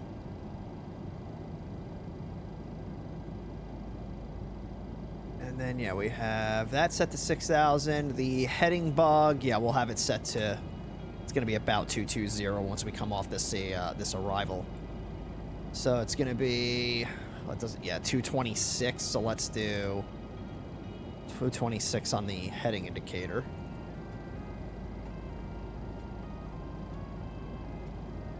And let's just brief the ILS 30 right approach. So we have St. Louis Lambert International Airport, ILS localizer, runway 30 right. We have all the frequencies up here at the top. I have the ones that I know I'm going to be using set in the radio, so we are good to go there. ILS frequency, or localizer frequency, I should say, is 111.3. I'm going to set those into my navigation radios. And our inbound course is 303 degrees, and I'm going to set those into the course selectors. So 303 and 303. Oh, went a little too far. 303. We're going to intercept the glide slope at Riley, which we have to cross at 2,100 feet. ILS decision altitude is 805 feet. If we get to 805 feet, we don't see the runway environment, or if for whatever reason we don't think we're going to be able to safely land the plane, we will execute the published missed approach procedure, which is a climb to 1,020 feet, then a climbing right turn to 3,000, direct to the TOY VOR, that's the Troy VOR, and hold. So again, it's a climb to 1,020 feet, then a climbing right turn to 3,000, direct to Troy, and hold. Minimum sector altitudes north of the... What is FZ? It says locator outer marker. Oh, it's an NDB. So the Eve's NDB. So if we're to the north of it, minimum sector altitude is 2,300. If we're south of it, it's 3,100. Traffic. The TCAS is going crazy. Off-scale traffic. Yeah, okay. I'm not remotely concerned about that. All right, let me get the landing lights turned on here. Wing light can come on. So we are going to be getting vectors over to this final approach path here, somewhere from a general this way direction. Then we're going to catch the localizer, then bring that in towards the runway. Different altitudes we need to be at all these different fixes. Again, we're going to get vectored in for the localizer, and then we will eventually capture the localizer and the glide slope, and then we'll ride it down to our decision altitude. Again, making sure that we cross Riley at 2,100 feet.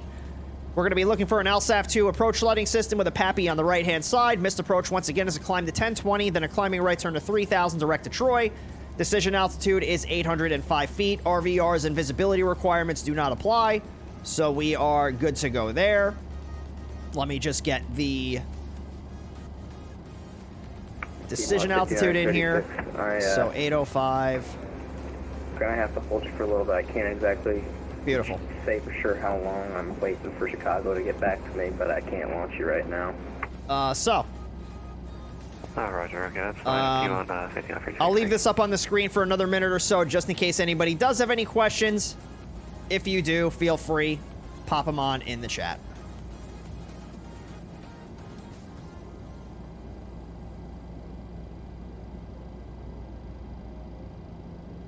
I will turn the music off here since we are below our sterile cockpit altitude. Are you doing a localizer approach? Planning on doing the ILS. But the ILS is going to be our backup approach. We haven't been cleared for the ILS, but this is what I am going to use to help keep us on path.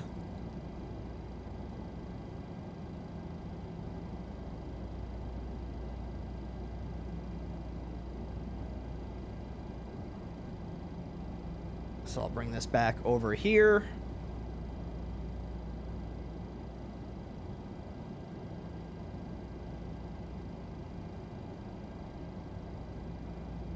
I decided to get off my ARS and do an IPC to renew my instrument rating. There you go.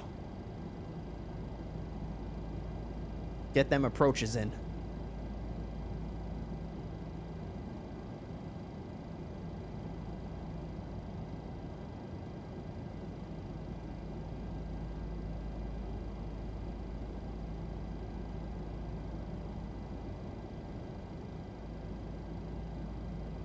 All right.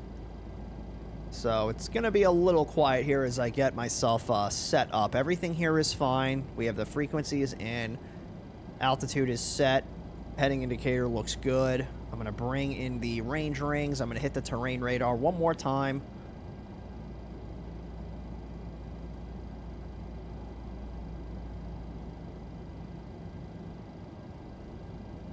Yeah, so nothing that's like high elevation that's near us, so I'm going to turn that off. I hate when it does it all green like that.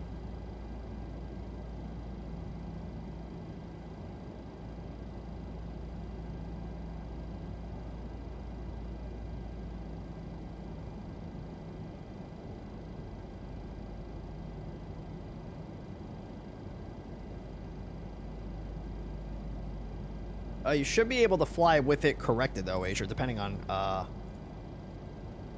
Can't afford to get them correct. Well, you can wear glasses or contact lenses.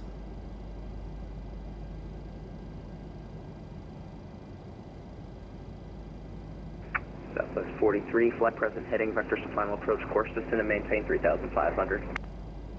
Okay, vectors to final approach course. You said descend to slow down to final approach speed, Southwest 43?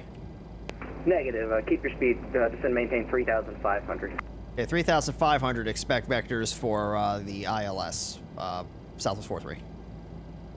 Small brain. All right, so let's go. Open descent mode.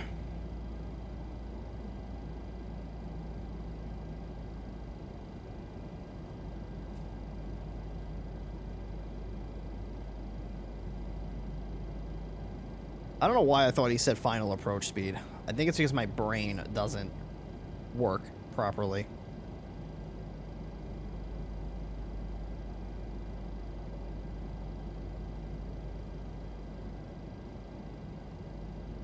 Yeah, my lights are fine. Southwest 43, flight heading 270, intercept the runway 30 right localizer. 270, intercept 30 right localizer, Southwest 43. Alright, so 270. That'll get us right to exhale, which our crossing restriction there is 3,500 feet. Look at that. It's like he did that on purpose.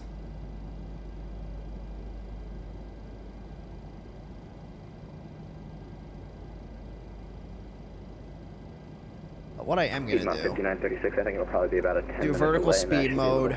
I think I see a gap I can keep it there, and I'm going to slow down to 200 knots. Okay, we'll wait another 10 minutes. P1 5936, thanks.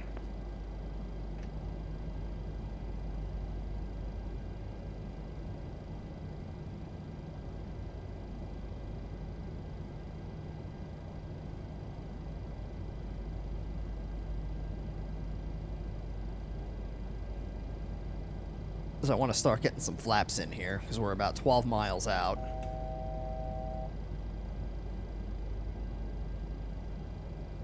Southwest 43, you're about 4 from exhale. Maintain 3,500 until established on localizer cleared ILS runway 30 right approach. 3,500 until established cleared ILS 30 right, Southwest 43.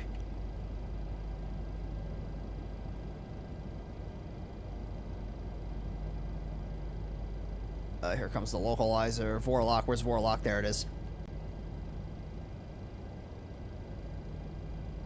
I'll bring the speed brake back in. I'm going to arm the speed brake. We'll go flaps 5. St. Louis approach. This is Cessna 4802 Bravo at Peoria with Oscar seeking IFR clearance to Davenport. I see the runway. Get these lights turned on. November 4802 Bravo, St. Louis approach, standby.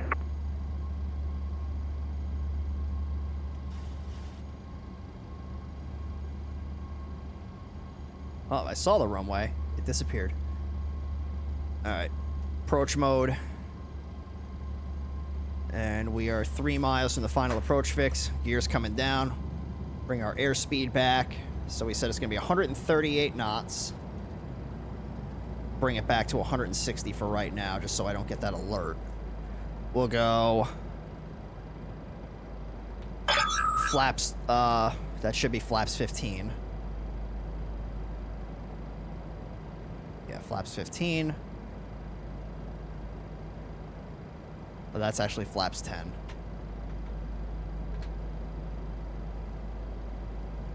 And Koenig, thank you for that Prime sub. Appreciate you, my friend. And then let's keep this going back. 138 knots.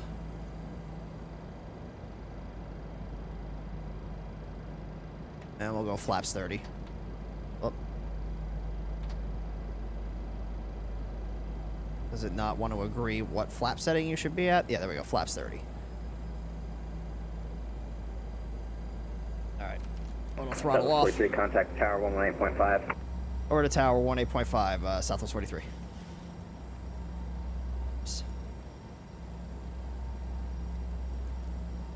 Tower Southwest 43, ILS 30 right. Southwest 43, St. Louis Tower, good evening. The wind is 3006, runway 30 right, clear to land. 30 right, clear to land, Southwest 43. Alright, I'm closing the landing rate prediction. Jedi 69, runway 29, or line up and wait.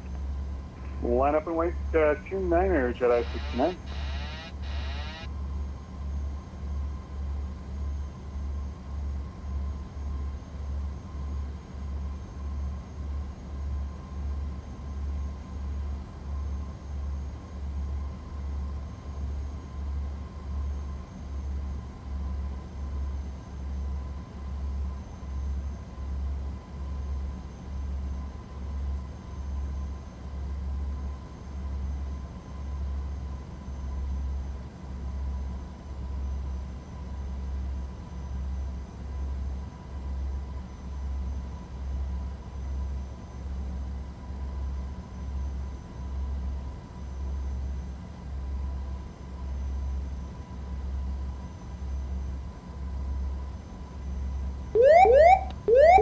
Terrain, terrain.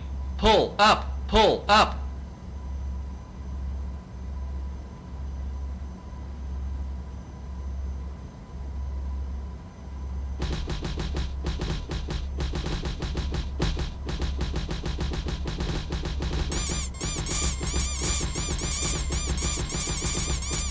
Jedi 69, wind is 3006, starting at DSAP runway 29er, clear for takeoff. RNAV DSAP, clear for takeoff, Jedi 69.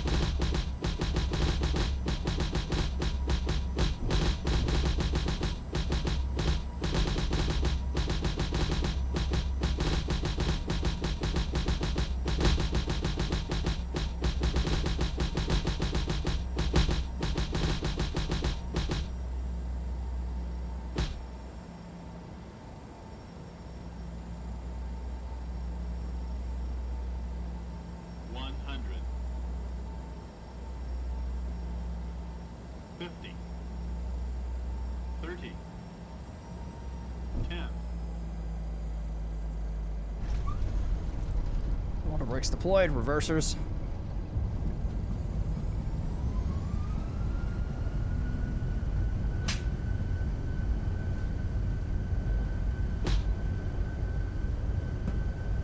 Jedi 69, thanks for your patience. Contact departure 128.1. 28-1, Jedi 69. Alright, let's get off here.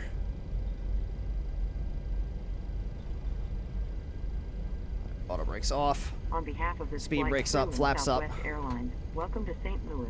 Please remain Turn seated off the with your landing seatbelt lights. fastened, seat back and tray table in their full upright and locked position, and all carry-on items completely under the seat in front of you. When the captain turns off the fasten seatbelt sign, please be careful when opening the overhead bins. Items may have shifted during flight and could fall out. You may now use the cellular function of your small portable electronic devices, but please remain seated and leave your carry-on stowed. Tower Please Southwest be advised the 43, aircraft we are doors looking to will go be to open gate during Echo ground 31 this servicing. evening. For your safety, please ensure that you and any children you are supervising remain clear of the front and back doors. If you are connecting here to another Southwest flight, please check the monitors in the terminal for your flight and gate number. Southwest 43, We contact certainly have departure enjoyed sharing part of our day 121.9er, with good you. night. We know you have a choice when you fly, and we thank you for I am on the choosing ground, Southwest 43. Airlines. Southwest 43, roger, contact St. Louis ground 121.9er. 121.9er, Southwest 43. St. Louis ground, Southwest 43 on Echo 2, looking for gate Echo 31. Southwest 43, St. Louis ground, taxi to parking via Echo, Papa, hold short runway 30 left. Echo Papa, hold short 30 left, Southwest 43. Alright, easy. Go up here, make a quick right and then a left. Contact departure on the ground. Interesting.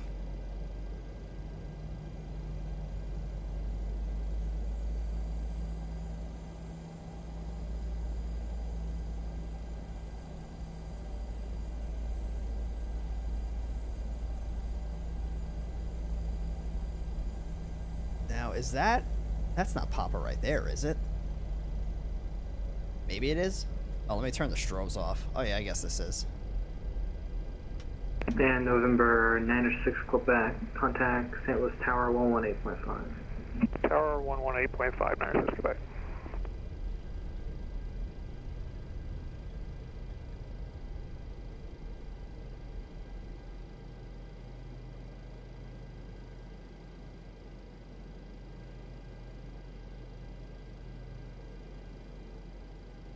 All right.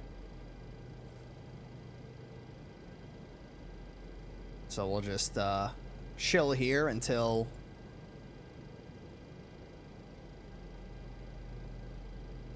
we're told to cross here. I think there's a plane that's taken off. Yeah, there's a Southwest jet right there.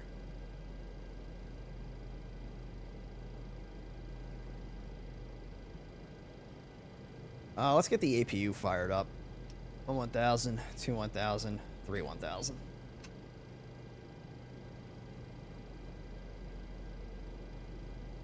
Southwest 43, cross runway 30 left at Papa. Continue taxi, Papa, Delta, Charlie 4. Papa, Delta. All right, cross 30 left at Papa, then to the ramp, Papa, Delta, Charlie 4, Southwest 43. All right, so that's nice and simple. I guess Papa turns into Delta. So that's going to be Papa, Delta, and then Charlie 4. Yeah, the scenery is a little weird. What I'm going to do is I'm going to cross And yeah, I guess I'll just go this way. Make it nice and simple. Small scenery issue. But not that big of a deal.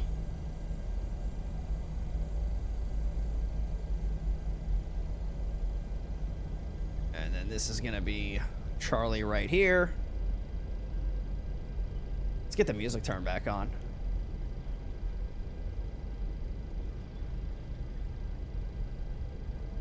Most simple American airport taxi instructions ever. Yeah, you know. Keep it simple. Why overcomplicate it?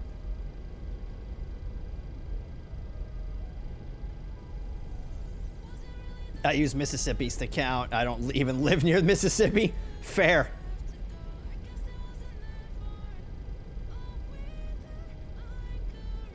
I just do 1 1000, 2 1000, 3. I do it in 1000s, which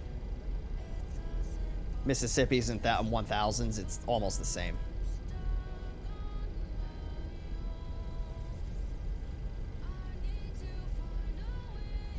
All right, so gate Echo 31. I guess it really doesn't like matter technically, but we'll try our best to get to Echo 31, which is going to be the third gate or second gate in from the very back.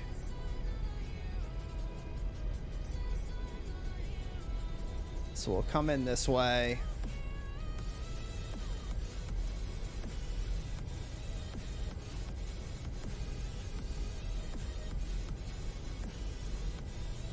And then I guess we'll turn in. He has a little center line right here. So we'll follow that.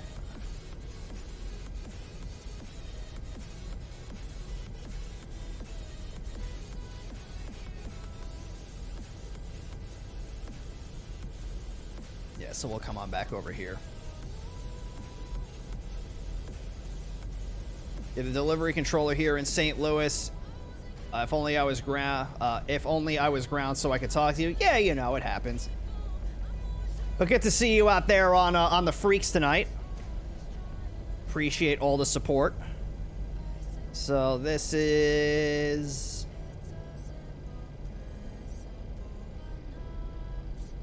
Where is the center line? Oh, here we go. Janky ass airport. Alright. I do have a scenery for this airport. I guess it's just not installed. Alright, so let's get the taxi light turned off. We're going to get the dome light turned on. And engines are stable. Parking brake is going to come on. APU bleed's going to come on. ISO valve is going to come to open. We're going to get the APU generators on. And then we're going to come down here. We're going to turn the engines off. And then below 40% on the N2s, we're going to kill the beacon light.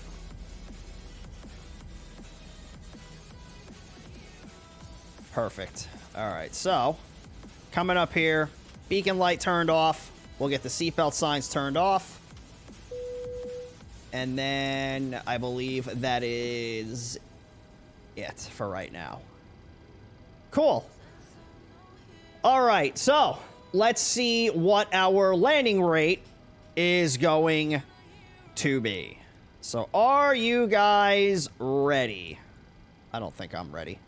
In 3, 2, 1.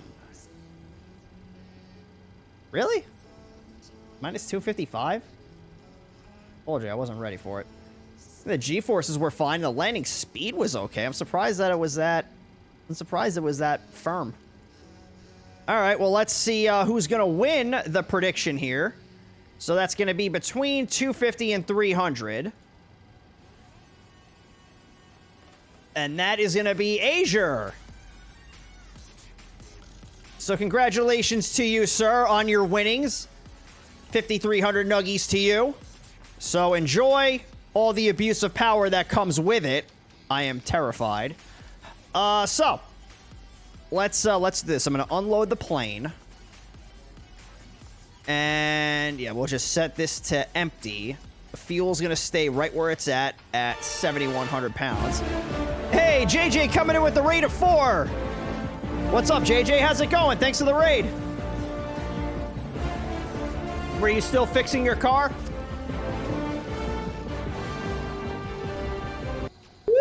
Oh my god. High splat. Terrain. Pull up. All right, so we have this in here. Let's do this. Let's get our flight plan filed, and then we'll take a short break. Yeah, still fixing the car. Rip. Are you any closer to completion, though? That's the important question. All right, let's bring this out over here. You're saving these? Oh, what, the nuggies? Almost. Well, hey, almost counts for something. All right, let's get this flight plan filed at least, and then we'll take a short break here. So we're gonna fly from St. Louis out to Milwaukee. Oh, this is the airline. Southwest 43 from St. Louis to Milwaukee, which is KMKE. Alternate's probably going to be O'Hare or Midway. Departure time, what time is it right now? It is 01:37. Let's do 02:15. Or actually, you know what? Let's just do 02:30. We'll pad the time a little bit, just in case. Did I miss the vote? No, there was no vote. We're just doing from Midway to St. Louis and then to Milwaukee. So there's no vote. So, Boeing 737. Might be able to do a flight in a bit. The water company is almost finished. Okay. Well, that's good. 148 passengers on board. Then we are going to do... Let's see. All this looks fine. This is all good. Cost index, let's do 20. So it's going to be another, like 40-minute flight-ish. So that'll be exciting. Then we have... I feel like I'm missing something here. Everything here is good. So that's fine. That's fine. We're going to fill up this plane with as many passengers as we can put on it. Let's do a random number generator for the payload. So it's 11,000 is the max. Let's do a random number generator. Let's do... United 1458, with information Charlie is ready for taxi. Let me mute that. United 1458, St. Louis ground, runway 30 left, taxi. So we'll do, minimum is 1, maximum is... Did you say 30 left or 30 right? We'll just do 10,000. 30 right. Via 1284. All right, so we'll do 1284 of additional freight. Taxi 30 right by Charlie Golf, United 1458, thank you. Actually, whoops, I muted the wrong thing. All right, so we've got, upon departure, we're going to fly the NACA 5 departure through the Springfield transition. Then we're going to fly to, what is that? PNT. Pontiac, so the Pontiac VOR. Then to the Joliet VOR. Then to Leiden. And then we're going to join the GoPac 3 arrival into Milwaukee. Then... we're going to hit generate flight here on the upper left-hand side. And then that's going to get over here. So flight number, call sign, both going to be Southwest 43. Departure St. Louis. Arrival is Milwaukee. Alternate is O'Hare. Aircraft's Boeing 737. Departure date and time is going to be December 21st at 02:30 Zulu. Airtime is 58 minutes. Block time is 1 hour and 38. So it's a little bit longer of a flight. Initial altitude is 33,000 feet, 33,000 feet. Cruise profile is a cost index of 20. Average winds aloft are going to be 302 degrees at 77 knots. 13,408 pounds of fuel are going on board the plane, 5,244 of which are getting us out to Milwaukee. 148 people on board with 8,684 pounds of cargo. Zero fuel weight is 121.6 over 121.7. Takeoff weight is 134 over 155. Landing weight is 129.0 over 129.2. Route of flight, upon departure out of St. Louis from runway 30 left, it's going to be the NACA 5 departure through the Springfield transition, direct to Pontiac, direct to Joliet, direct to Leiden, and then join the GoPac 3 arrival into Milwaukee. Right now planning to land on runway 01 left. Cruising speeds 439 at a cruising altitude of flight level 330. Briefing preview, min takeoff fuel is 12,658, which is 2 hours and 40 minutes. Add our taxi fuel of 750 pounds, giving us a total block fuel of 13,408. And we're going to come all the way down. We're going to get this filed. That's not the right thing. On the VATSIM network, let me close this out. Pre-file.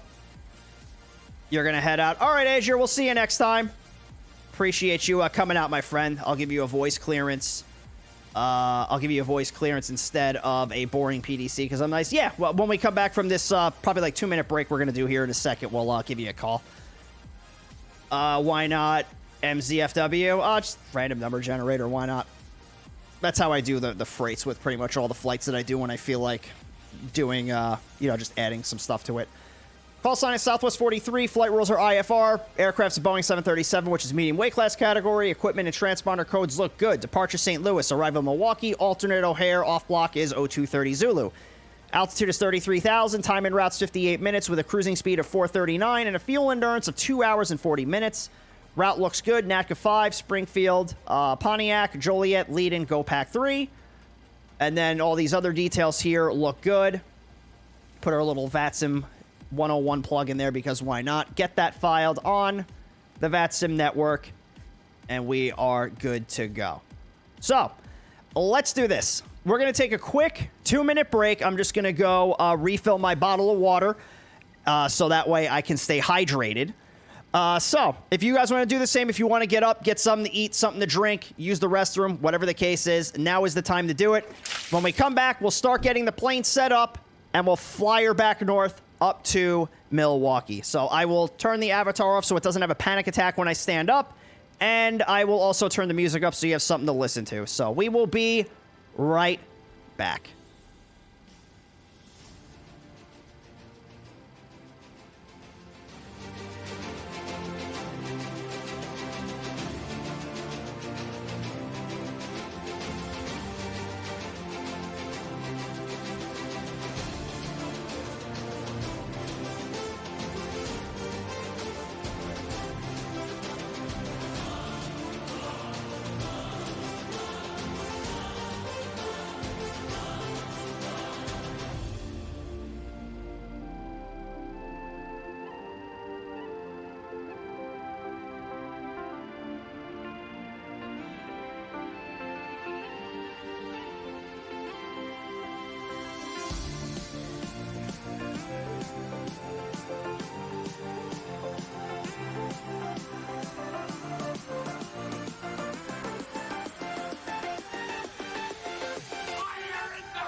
All right, let's, oh, whoops. Hit the wrong thing. There we go. All right, Jesus Christ. All right, so let's get back to it. If I could fix the stupid chair. There we go. All right, so let's get everything started here, and we'll get ourselves up to Milwaukee. So let's bring out the fuel truck again. Oh, maybe I should set the wheel shocks, maybe. All right, park and brake off. Then we're going to come over here. We're going to set the fuel. It was like 13 something, right? 13,408. So we'll do this the long-ish way, where we'll actually load everything up manually. So let's come back over here. We're going to open the door. Nice. So there's our fuel truck. Once the fuel gets started, we'll get our clearance, and we'll get ourselves on our way. So let's come over here. Let's start setting our radios up. So clearance delivery is going to be on 119.5. Oh, the water is off. There you go. Ground is 121.9. Okay, that's easy. Tower is going to be 118.5. Wait a minute. 118.5. It's like, wait, wasn't that already set? 118.5. And then our standby is going to be whatever our departure frequency is, which is probably going to be 128.1, just looking at VPilot here. Yeah, I know, I'm cheating. So 128.1, so let's do that. Your floor is so clean. Well, there you go. Because you had a whole bunch of concentrated chemicals on it. All right, let's call this guy. Let's get our clearance. And yeah, let me bring this back over here for a second. Where is menu? This. All right, so we'll get that started. And let's give this controller a call, and we will get our clearance. This fucking chair, hang on. Stupid goddamn thing. Just sit still. Christ. All right.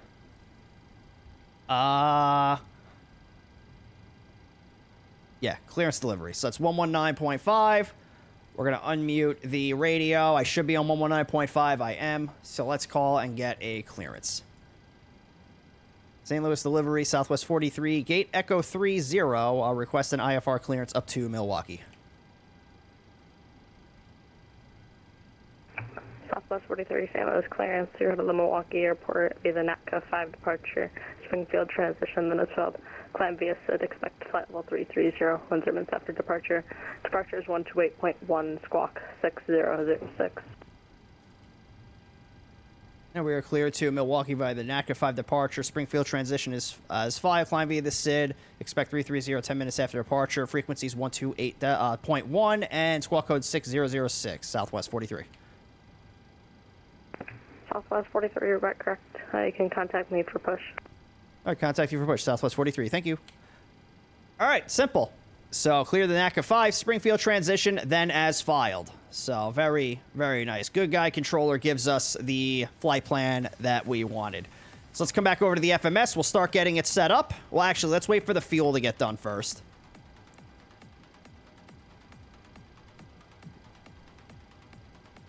I keep getting chunks of ice stuck in the straw of this drink.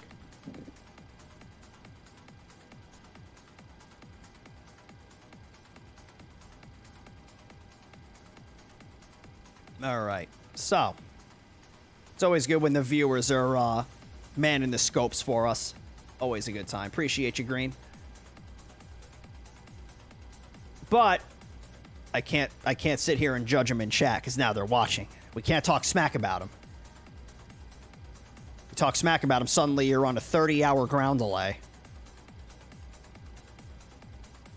All right, so I'm just setting some stuff up here in Navigraph. We're going to take a look at the ATIS here in a minute. We're going to get this flight plan plugged into the FMS, and then we're going to get ourselves out of here. I think what I'll do is I'll load the baggage, because like doing the baggage in this thing is a pain in the ass.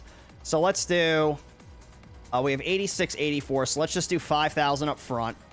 We'll do this the quick way. And then it's going to be 3684 in the back. But we'll do, like, the passengers the regular way. So let's do 148. 778. And then once the fuel is done, we'll start loading the people.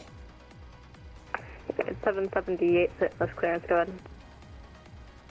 United 778, information. Perfect. Fuel truck released. EFR plan to order to Chicago. Let's let me mute the controllers here again, or not the controls, but the radio, and we'll start loading the people. Oh, excuse me. And let's start getting this flight plan in here. So we are a KSTL. And, oh, let me do this, because I do have to update the position here. So it's going to be KSTL is our current location. And then we'll just take the GPS location. And, oh, we actually don't need to. Never mind. The IRSs are already aligned. We just have to update where it is. Come on, delete this. There we go. We are going to go to Milwaukee, where nobody knows what cars are, because everybody walks. That was a terrible joke. Don't laugh at that. Southwest 43 is our call sign. And departure is going to be runway 30 left. It's going to be the NATCA 5 departure. Springfield transition. Then from Springfield, we're going to fly to Pontiac. Then from Pontiac, we are going to fly to Joliet. And then we're going to fly to Leiden. And then from Leiden, we are going to join the GoPack 3 arrival And don't know what runway we're going to be using just yet, so I won't put one in. And now I'll leave this up here so we have like 120 people to load in. So let's come over and look at the NATCA 5 RNAV departure. So, right over here we have our departure frequency, which is 119.15, but we are going to be using a different frequency for departure, so always make sure you are using whatever frequency your flight calls for. Just because the chart says you're going to use one frequency doesn't necessarily mean that you will by default. Airport elevation is 618 feet, transition altitude is 18,000 feet. Some requirements here. Number one, we need at least 2 DMEs and an IRU or a GPS. This plane has, I think, 3 DME receivers, an IRS, and a GPS, so we are more than capable of flying this departure. Number 2, radar required. Doesn't really apply for simulation. It's more of a real-world thing. Number 3, RNAV 1, which means we have to be RNAV 1 capable, which we most certainly are. Number 4, for use by turbojet aircraft only, but we're a turbofan. Can we still use this? Technically. But yeah, no, we're a jet plane, so we will be fine. And we've got the NATCA 5 RNAV departure. So, just looking at this graphic here, we're going to be taking off on runway 30 left, which is this runway right in the middle. Upon departure, we're going to fly a heading of 303 degrees until we get at or above 1,120 feet. Then we're going to make a right-hand turn out to Walter. We have to be at or above 2,500 feet when we cross. Then we're going to go to Annie. Then from Annie, we are going to fly out to NATCA. Then from NATCA, we fly out to the Springfield. Oh, that's not Springfield. It's the Spinner transition. Spinner. It's called Spinner. So yeah, it's going to be from NATCA to the Spinner VOR. I don't know why I called it the Springfield VOR, but it's the Spinner VOR. And then just to make sure we're reading it correctly, for runway 30 left and right, it's a climb at heading 303 to 1,120 feet. Then a right turn direct to Walter. Cross Walter at or above 2,500 feet. Then on depicted route to NATCA. Top altitude is 5,000 feet, which I believe is what he gave us. He said climb via the SID. So it's 5,000 is where we're going to stop. And expect filed altitude 10 minutes after departure. We do have some climb gradients right here. So for runways 30 left and right, minimum climb gradient of 500 feet per nautical mile to Walter.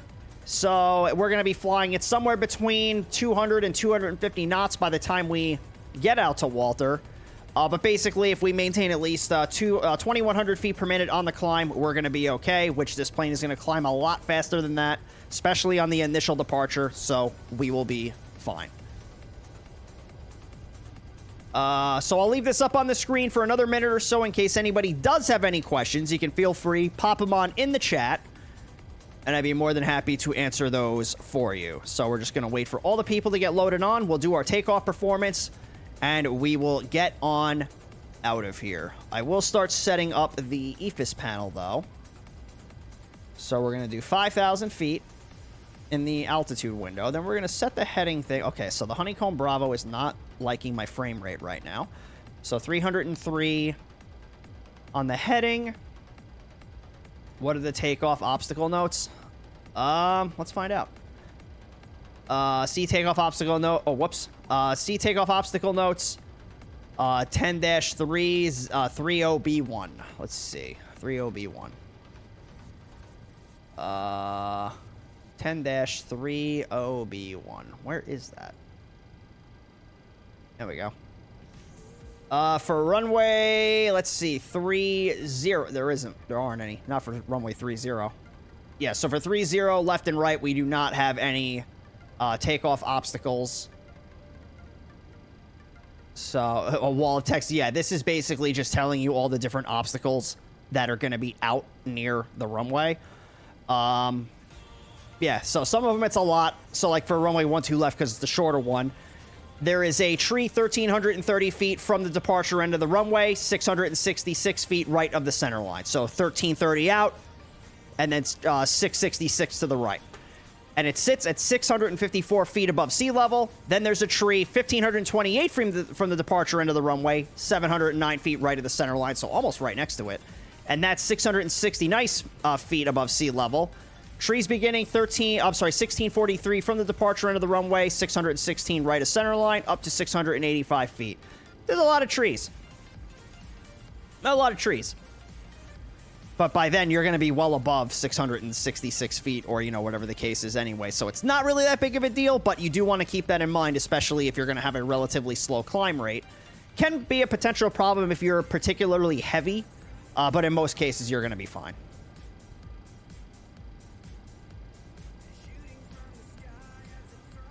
So.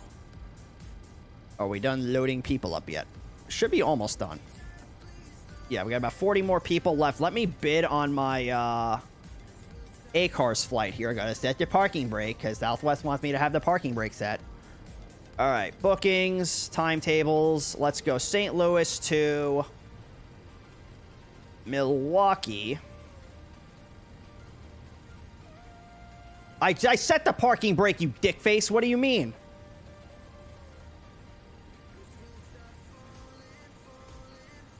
All right, so we're good there. So the smart car, well, it's Love Cars. They call it Love Cars, so that's working. All right, so we're just going to wait for the people to get loaded up, and then we're going to get ourselves going.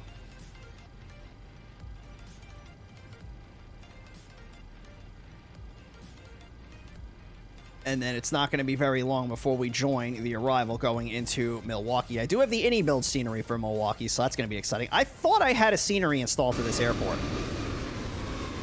I guess I just forgot to redo it. Little Walker back there.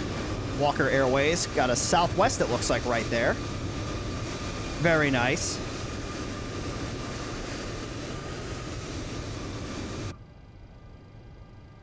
All right, so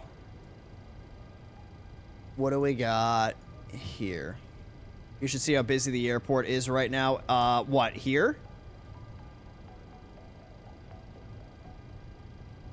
Not really that busy. I mean, this is what we're looking at. It's not terrible. You take a look at Milwaukee. This is where all the action's going to be. And Milwaukee's not really that busy right now either. Somebody's landing a 777 there. That's a bold strat, Cotton. Let's see if it works out for him. You know where all the action's going to be? It's going to be at O'Hare. Yeah. This is where all the action's going to be. Chicago O'Hare. Which is why I wanted to stay away from it. I can send a screenshot of my view of the airport in your Discord if you like. Go for it. Yeah, St. Louis doesn't look too bad. I mean, you have a lot of planes that are at, like, the gates. But you have 1, 2, 3, 4, 5, 6, 7, 8, 9, 10, 11, 12, 13, 14, 15. 15 planes on the ground. It's busy for us. St. Louis will never get traffic without an event. Yeah, no, that's the unfortunate reality for a lot of airports. The FNOs that happen at St. Louis, though, like when St. Louis is like the FNO airport, it gets insane. I would love to see an FNO between Kansas City, St. Louis, and maybe like Omaha. That would be a fun FNO. Or like St. Louis, Cincinnati, and Memphis. That would equally be as fun. It just looks clogged on my end because there's a lot of overlapping planes. Yeah, that's fair. All right, so everybody's on board. So let's call the jet bridge away. And we're going to close the door.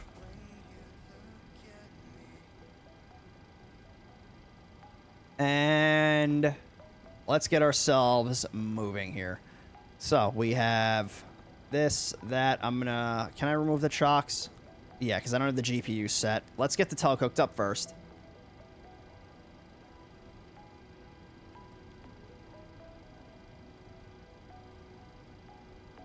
Would you ever get a job as a roof bolter? Like just as like a roofer? No. I've had a lot of roofing contractors offer me jobs, but I will never take that position. Well, they didn't want me as like a roofer. They wanted me in like roofing sales, and I did not want to do that. There was a Gateway to the Skies event in February that was St. Louis and Cincinnati. Yeah, I remember that event. All right, so we're going to call. I think he said call ready to push. But it's fine. We're going to call him anyway. So let's call him. And if we're wrong, we're wrong. All right, so let's... Oh, did I read the ATIS yet? I think we did. Yeah, it's still information, Charlie, so we're okay for right now. All right, so let's give this guy a call, and we will get ourselves pushed back. St. Louis delivery, Southwest 43, gate Echo 30, with Charlie requesting push and start. Southwest 43, squawk 6006. Knew I forgot something. 6006, Southwest 43. Do it all the time.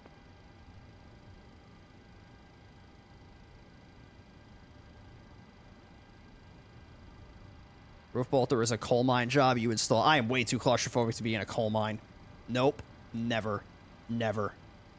I'm also not smart enough to prevent cave-ins. I would cause cave-ins. In Southwest 43, we got 6006 in the box. Southwest 43, push to the ramp approved. Push on the ramp approved, Southwest 43. All right, so let's get the APU bleed on. Oh, it's already on. All right, never mind. So we're going to get the packs turned off. Beacon lights coming on. I think there is somebody behind me. Yeah, we're going to wait until that plane does what it needs to do, because I do not want to push back into them. I don't think you're at the right gate, sir. I don't think United is supposed to be at this terminal. I'm not a scientist, but I do believe you may be at the wrong place. He flew in from O'Hare.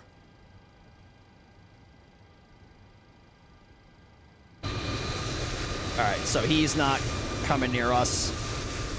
Start pushing back. So I'll come in here. We'll get the chronometer started. We'd like to point out the safety and we'll fire up engine number 2. A safety information card is in the seat back or literature pocket in front of you. The passenger seatbelt, slide the flat end into the buckle. Pull the loose strap to tighten. To release, lift up on the buckle. You accidentally opened up. Across your hips, and where at any time you are seated. There are 6 emergency exits, 2 forward exit doors, 2 overwing window exits, and 2 exit doors in the back. Signs overhead and lights. Whoops, wrong way, wrong way, wrong way! Neither is Sun Country. Pretty much every Sun Country call sign that flies into St. Louis IRL goes to the cargo ramp because they're for prime airfare. Sun Country does passenger routes, though, too, don't they? Or I guess maybe they don't do it into St. Louis. Hi, Sancho. The event will water evacuation. Use the life vest under the seat. Remove the vest only if told to do so. Pull the red strap to open the container and remove the pouch. All right, so we'll stop right there. Shown on the safety information and card. engine 2 is Place stable. the vest over your head. Let's fire up engine 1. Wrap the strap around your waist, buckle it in the front, and pull to tighten. Once outside, pull down on the red tab to inflate the vest. To manually inflate, blow into the tube at your shoulder. Your vest has a light that turns on automatically in the water. Please refer to the and 20% engine 1 cutoff switch coming on. On an infant. Flight attendants will distribute. Oh, you know what I didn't do? I didn't do my takeoff performance. Check that your seatbelt is fastened. Hang on. Seat back and tray table let's do 13. Shit. Your carry-on items are I'm not having a good night here. Reserves. Leaving the area from your seat clear. Smoking is not allowed on board, including the lavatory. The 3.1 electronic cigarettes is prohibited. Federal law prohibits cost index 20. Disabling or destroying any 330 in an aircraft lavatory. It is also prohibited to consume alcohol that you 294 at yeah, I'm just gonna kind of speed run this. 294 at 99. With the lighted passenger information sign. And then temp is minus 52. Spirit A09. I didn't get my cell temp. Shit. 4 oxygen masks will drop from a compartment overhead. To activate the flow of oxygen, Short wing 09, that was clearance, squawk the Charlie. plastic tubing is fully extended. Place the mask over your nose and mouth and breathe normally. Squawk more Charlie, for Spirit A09. Although cell temp is 30. The plastic bag may not inflate. Continue wearing the mask. Was it takeoff D rate of 1, right? Takeoff D rate 2. If you are traveling with children or then we've got this. Flaps are 1. Center of gravity We are here for your runway comfort and winds safety. are Please report any 300 unwelcome at behavior to a 6. flight attendant. Thank you for your attention. Now sit back, relax, and enjoy Last thing your is a 1 runway hour and slope, 15 which minute flight to is Milwaukee. minus Welcome 0.4. Shit. Minus 0.4. Coming over here. V1 is 134. VR is 134. V2 is 140. Frontier 314, So we'll do 150 up here. All right, let me do. Aircraft calling for push. Come They call on, sign. this, that. Frontier Come up 314. here. Nope, wrong button. This one. Engine generators on. Packs coming on. ISO valve Got a auto. Frontier. You said ISO Frontier valve flight coming off. 314, 314. And the APU coming off. Oh, seatbelt signs. Oh my god, I'm forgetting everything. 314. I don't do quick turns in this plane Frontier very flight often. 314, contact Let's ground do 112, this, push. that. We're gonna set the auto brakes to Going for RTO. minute. Damn it. All right. Flight control check. Aileron's good. Elevator's good. Rudders, spoilers good. Flaps we're gonna set to 1.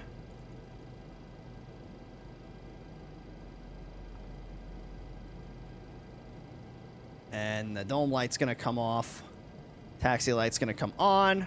Delivery, good evening. And let's get our 2323. clearance here. Just took a shower, Delta scared of flooding it with just a quick. Nah, you'll be fine.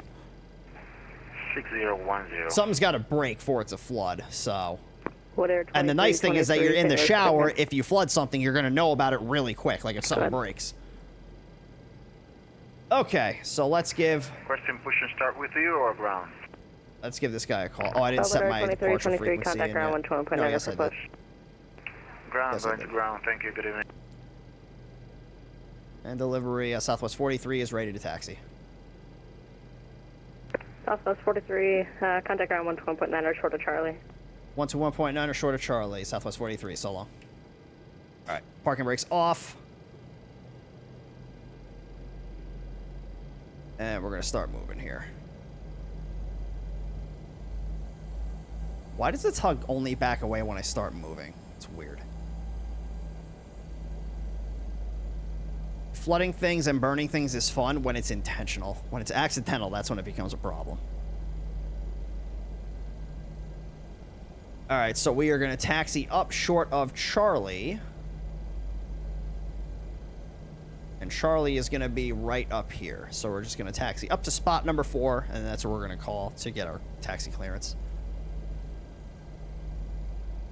Oh, whoops. I want this. Come over here. To Charlie's approved, face northwest. On to Charlie, blue, face northwest. With air 2323.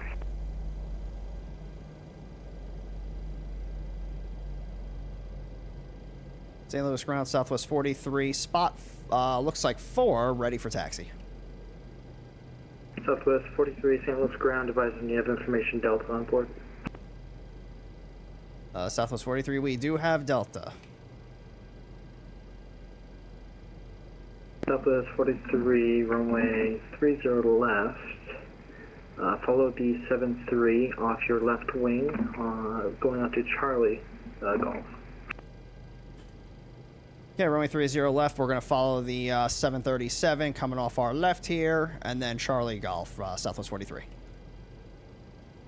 So we are going to come up this way, Charlie Golf to runway 30 left. Frontier 314, And we're going to follow northwest. this Walker jet Continue that push right here. back, facing southeast.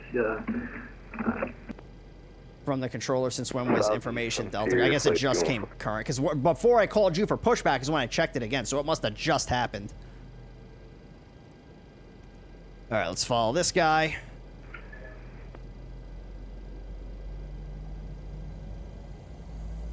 Good evening, Beamon. 5974 gate Alpha 8 information Delta requesting pushback. DMON 5974, St. Louis ground. Push starts at your own discretion. Remain clear of taxiway Charlie. Pushback our discretion, remain clear of taxiway Charlie. Beamon 5974. All right. So make a right turn here. We'll just follow that plane. If we follow that plane, we can't get it wrong, right? Unless the plane does something that it's not supposed to do, and then we follow it when it's doing something it's not supposed to do. And in that case, I guess we would both be at fault.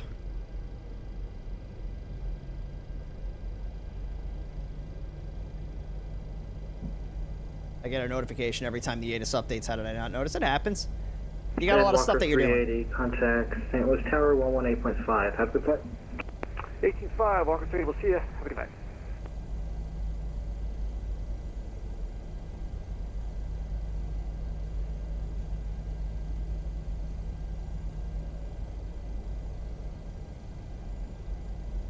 Who's ready for some craziness going into Milwaukee?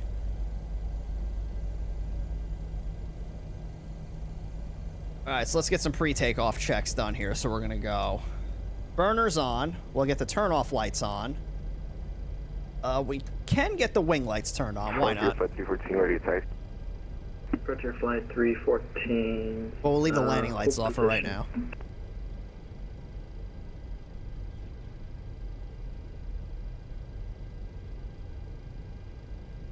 Ground Delta 212, taxi to Alpha 4. Delta 212 St. Louis ground, taxi to terminal via Papa Delta, hold short, or Papa Delta Charlie 7, hold short Charlie. Alright, Papa Delta Charlie 7, hold short So Charlie. many Delta different 12. dings in the scope. There's two different ones Frontier happen at the Flight same time. When someone 314, files a flight plan, a ding when the center controller sends a message, and a ding when the... Yeah, that's a lot. Charlie 6, Delta, Charlie 7, Charlie, Tango, cross runway 6 at Charlie.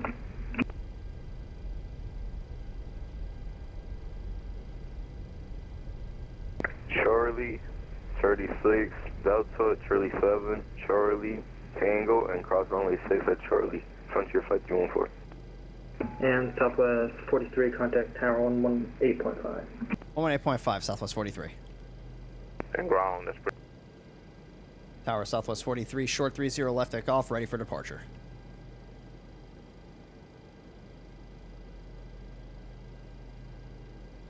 They all sound different, but at the same time. Yeah, no, I get that.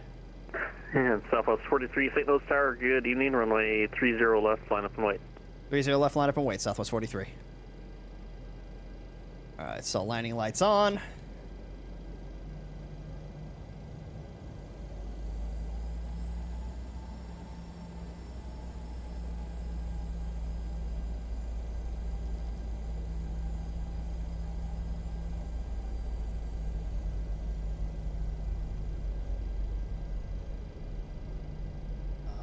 Did I remember the strobes? No, I did not. All right, strobes on. And the strobe, yeah, I literally just looked at that.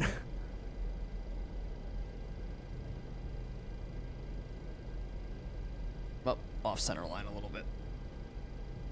Runway was a little bit wider than I thought it was going to be. I'm also in a much smaller plane than I usually fly.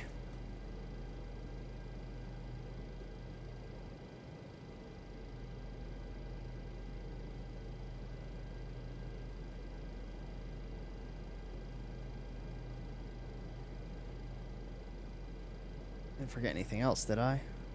No, everything else is fine.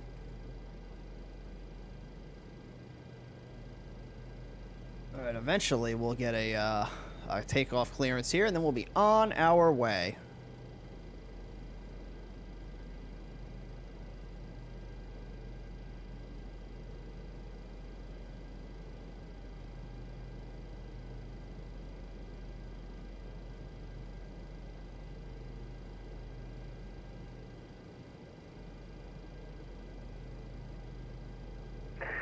Southwest 43 to wind is 3208, RNAV Walter, runway 30 left, clear for takeoff. RNAV Walter 30 left, clear for takeoff, Southwest 43. All right, so power 40%.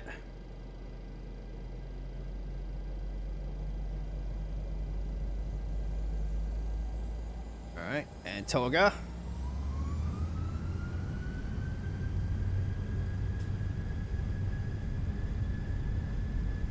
Airspeed's alive. Confirmed. 80 knots. Cross-checked.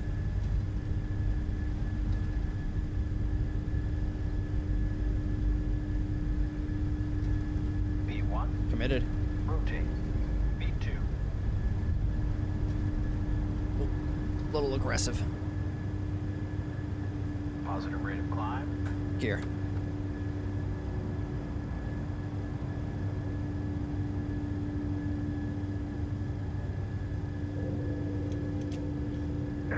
Southwest 43, contact St. Louis departure now on 128.1. Have a great rest of your day. Over to departure, Southwest 43.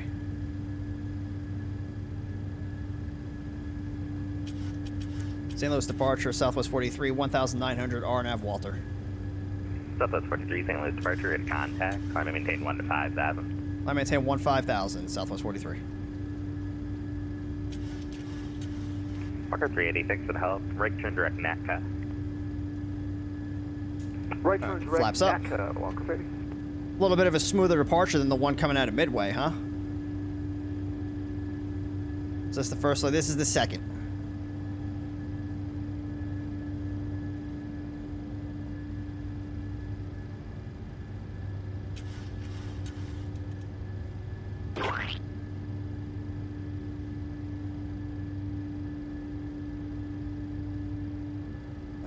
Pitch for 250 knots. And we'll get the taxi and turn-off lights turned off. Landing gear's going to come off.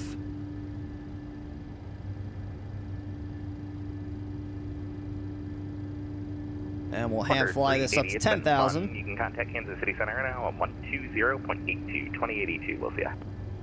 2082, Walker 380, good to hear from you. We'll talk to you soon. Southwest 43, clear direct NACA. Direct NACA, Southwest 43. Little shortcut.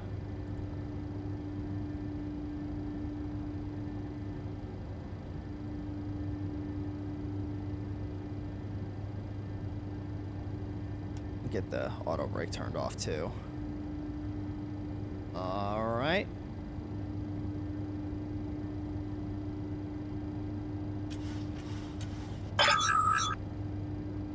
Cairo, thank you for the Prime sub. Appreciate you, my friend. The guy you're talking to is the co-manager of the Kansas City Artsy. Oh. So we should not talk smack about him. You know, maybe we could tell him about that clearance delivery guy that didn't want to give us a PDC, and he was like, oh, I'll do it verbally. Making me talk on the radio. All right, I'm going to set the autopilot. Terrain radar is going to come off. We'll get the music turned on. We're close enough to sterile cockpit altitude.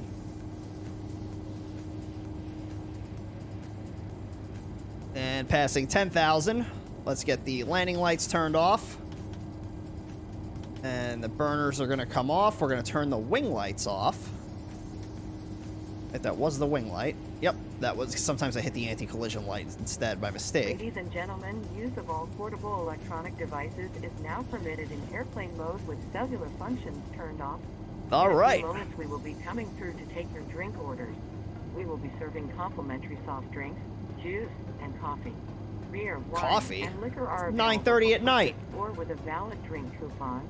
There is a beverage menu in your seat back pocket, or you may go to the Southwest beverage menu on the in-flight entertainment portal southwestwifi.com, where these options are displayed.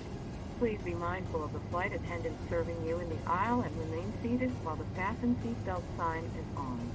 We have lavatories in the front and back of the aircraft. Okay. Sign on the Southwest ceiling 43, indicates contact whether the Kansas City Center on lavatory is 120.82. We'll see ya. 120.82, Southwest 43. Thanks for all your help tonight. Safety will always be our number one priority, so please 0.82. if you have other needs we can take care of. KC Center, Southwest 43, 13,000, climbing 15,000. Southwest 43, KC Center, roger. Climb maintain flight level 330. Climb maintain flight level 330, Southwest 43.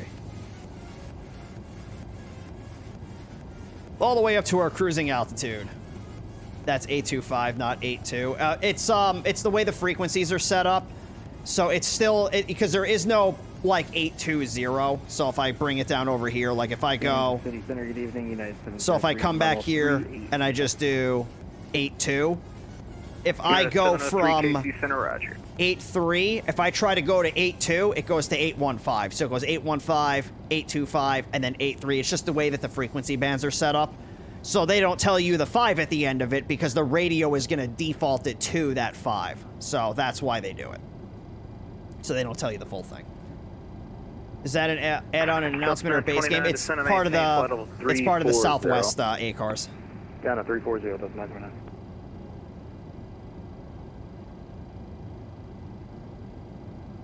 It does get a little distracting, though.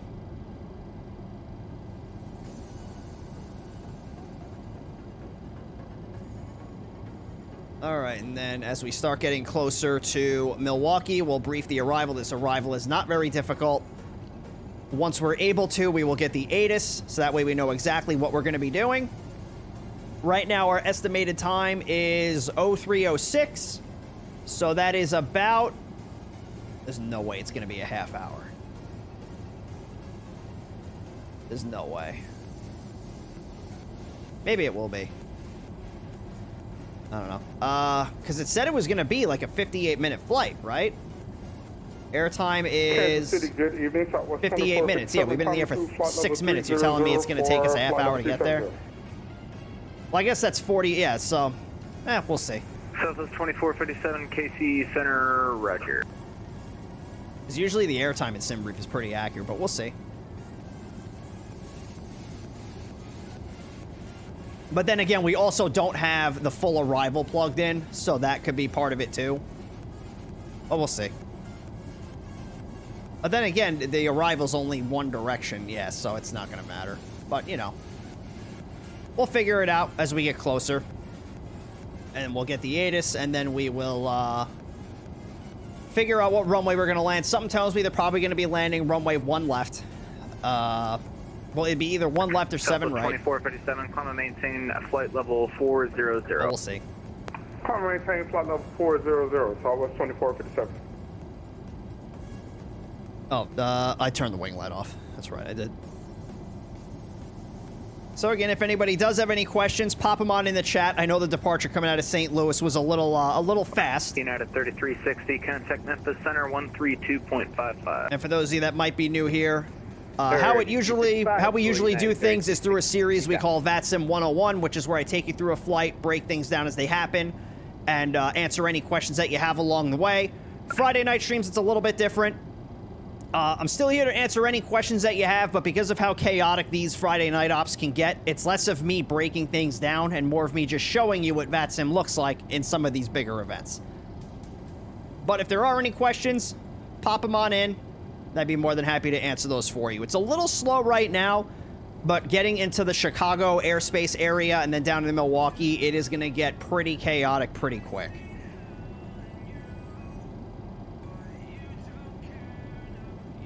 There's a lot of planes in O'Hare. I feel like there's probably not as many people on as there normally would be because it's the weekend before Christmas, so a lot of people are probably traveling. 125.72, see you.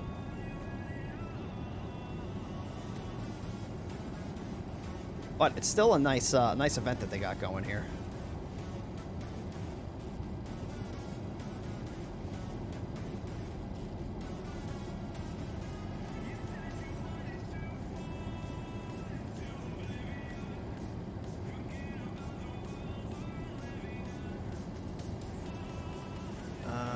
Let's see. Oh, Milwaukee ATIS already. Look at this. So we'll get it right now. We'll probably have to get it one more time before we land. So we have Milwaukee ATIS information Delta. 1443, same Mach number. Updated at 0152 Zulu. Winds are 310 at 5 knots. Visibility is 10 statute miles. Few clouds at 3,500. Temperature is -4. Dew point is -10. Altimeter is 3040. Arrivals expect vectors. 1443. Arrivals expect vectors. ILS approach runway 1 left. Landing runway 1 left. Departing runway 1 left. Man, that's crazy. NOTAMs, transponder required to be on while operating on runways and taxiways. Bird activity in the vicinity of the airport. All aircraft read back all hold short instructions. All taxiing Departing aircraft remain on ground control frequency until advised. Delta 929, And advise you have contact information, correction, Delta. contact Memphis Center 132.55. So I will get the ILS-1 left 3255. plugged in here. I just want to check one thing real fast. Not going to brief the approach just yet, but I want to see this transition that I have here.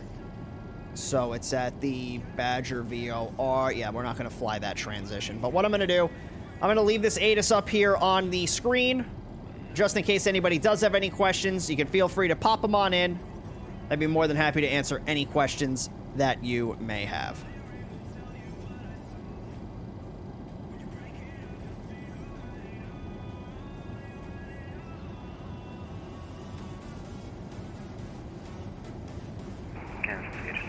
Good evening, we're 2323 with you flying. And then we'll brief the arrival here. Yeah, it's still saying we're going to get there at 0309. Water 23. Which is, maybe I'm just like misjudging the time here, because 309 is, it's like 40 minutes from now. That would put us at like 52. Yeah, that makes sense, yeah. I'm just misjudging the time. 1443, contact Chicago Center 121.27. 12127, Southwest 43. Confirm that was for FedEx 1443? That was for FedEx 1443 only. FedEx 1443 only. The Southwest that read that back, that was not for you. I got to do a better job of paying attention. Sorry about that. 12127, FedEx 1443, have a good night. Walker 380, contact KC Center 121.27. I just turned 43. I was like, oh, it's me. 2127, Walker. That's what they call confirmation bias. And that's Chicago. I've been on this too long. Roger. Hey, in Kansas City Center, American 1598, flight level 330. American 1598, KC, Roger. Can Plane you activity in do, the vicinity of the airport. 3-4, What? Or do you want to go down to 3-2? I can absolutely go up to 3-4 or even 3-6. Your choice for American 1598. Oh boy, giving them options. American 1598, actually 3-2 is going to end up working out better for me. All right, that'll work for me, I suppose. We'll descend to 320 1598. What's up, Aleskis? Yeah, I got another guy stacked on top of you that I have to get down to 3-4. Rip. No, that's no worries. We'll descend and maintain flight level 320. Everything's going to O'Hare. Is there anything going to Milwaukee? Kansas City Center, Southwest 121, flight level 30. There's a walker in front. Oh, both walkers in front of us are going to Milwaukee. 121 KC Center, Roger. Give Milwaukee some love. There's not a whole lot going on there. Delta 1711 KC Center. Everybody wants to go to Chicago. Roger. Center, Delta 1711, we are at top. Delta 1711. All right, coming up on our top of climb here. Arrival, the top of descent's in about 120 miles. Center Bush 3 arrival, 90 north, Delta 1711.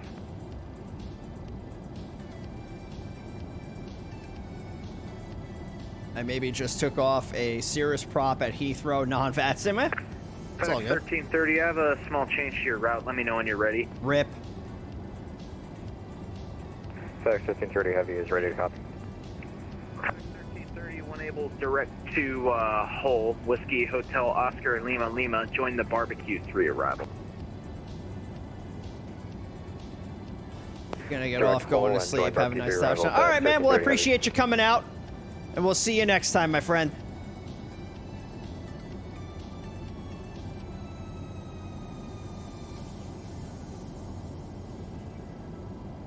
So we'll probably have to get the ATIS at least one more time. Well, probably one more time before touchdown. Maybe, maybe not. If we're gonna land at 0306, and Delta's gonna take us all the way into landing. Join the barbecue. Where's the barbecue? That's one of the arrivals going into Memphis.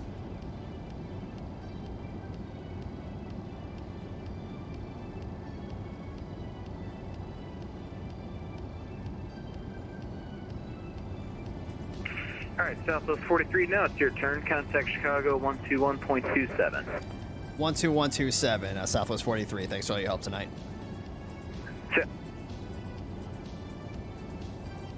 Chicago Center, Southwest 43, flight level 330. Southwest 43, Chicago Center, Riders. All right. Go 13. Helps when you're paying attention. 320 knots and contact Chicago approach 135.07. 13507, maintain 320, go 13. Have a good night, sir. Good night.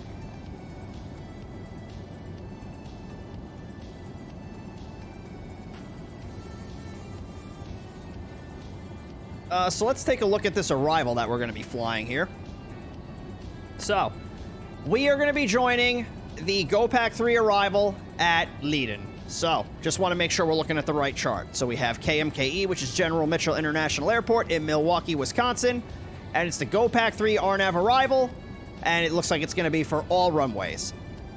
We have the ATIS frequency is 126.4. We've already got the ATIS through the pilot client, so we don't really need to worry about that.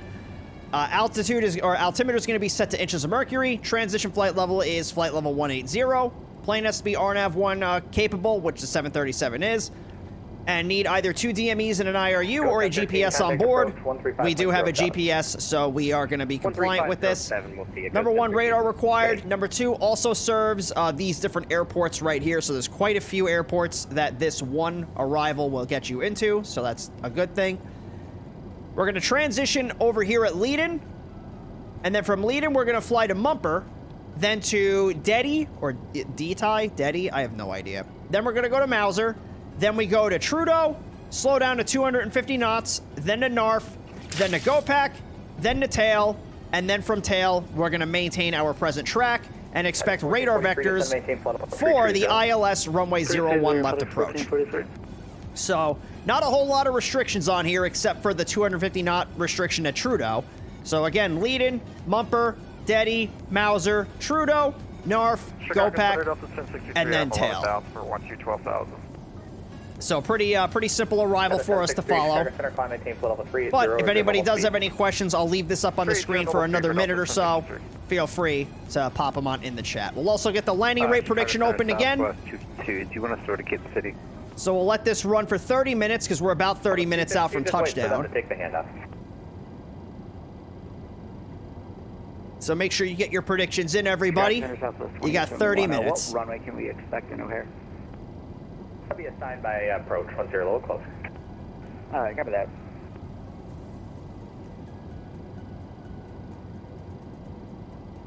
There's 34 runways you could potentially land on at O'Hare.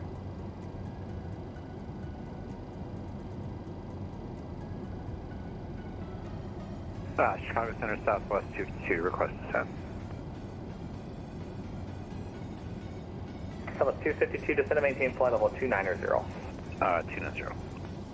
So our top of the descent's coming up in about 80 miles. We do have this guy in front of us. What's our speed? 0.75, okay. Flying a little bit slower than normal, but that's fine. This FNO feels like it's gone by fast today. Yeah, it's been 2 pretty quick flights. 31 miles, descending flight level 290. This will probably take us to just over the 3-hour mark. You're gonna guess minus 210. Okay. Chicago Center, roger.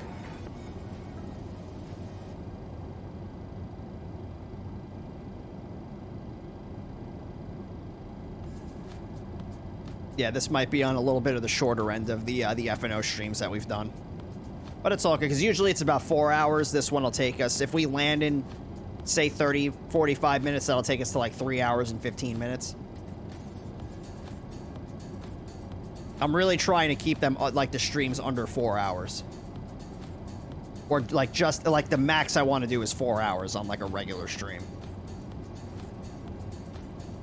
I mean, like, sometimes, depending on the FNO or the event, like, I won't care. Like, you know, when we do, like, the FNO Down Under, I'll stream that for 96 hours because those are just so much fun.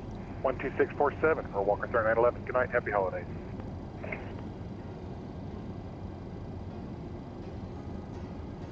Just do tower say, oh my god.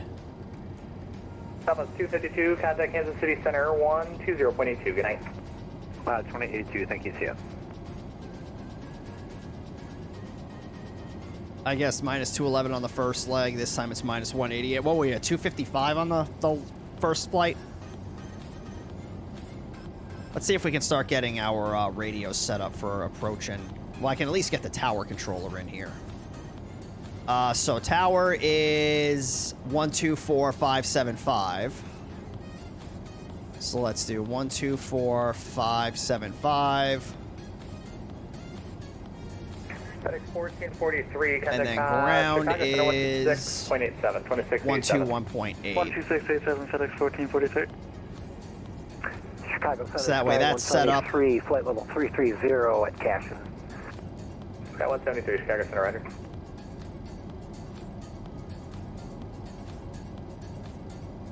Oh, this is starting to go up a little bit. It's all good though. If anything, the landing rig prediction will end a little early. Chicago Center, Not a huge deal. 2647 for Walker 380. We'll see you. See ya. FedEx 1443, contact Chicago Center 126.47. And then once we start getting, once we start our descent, really, we'll start briefing the ILS approach. Got a 1063, amend the altitude, maintain flight level 210 for traffic. 210 for traffic, for Delta 1063. You'll join me for the landing. What do you mean you'll join me for the landing? And the seatbelt signs technically are still on, but, you know.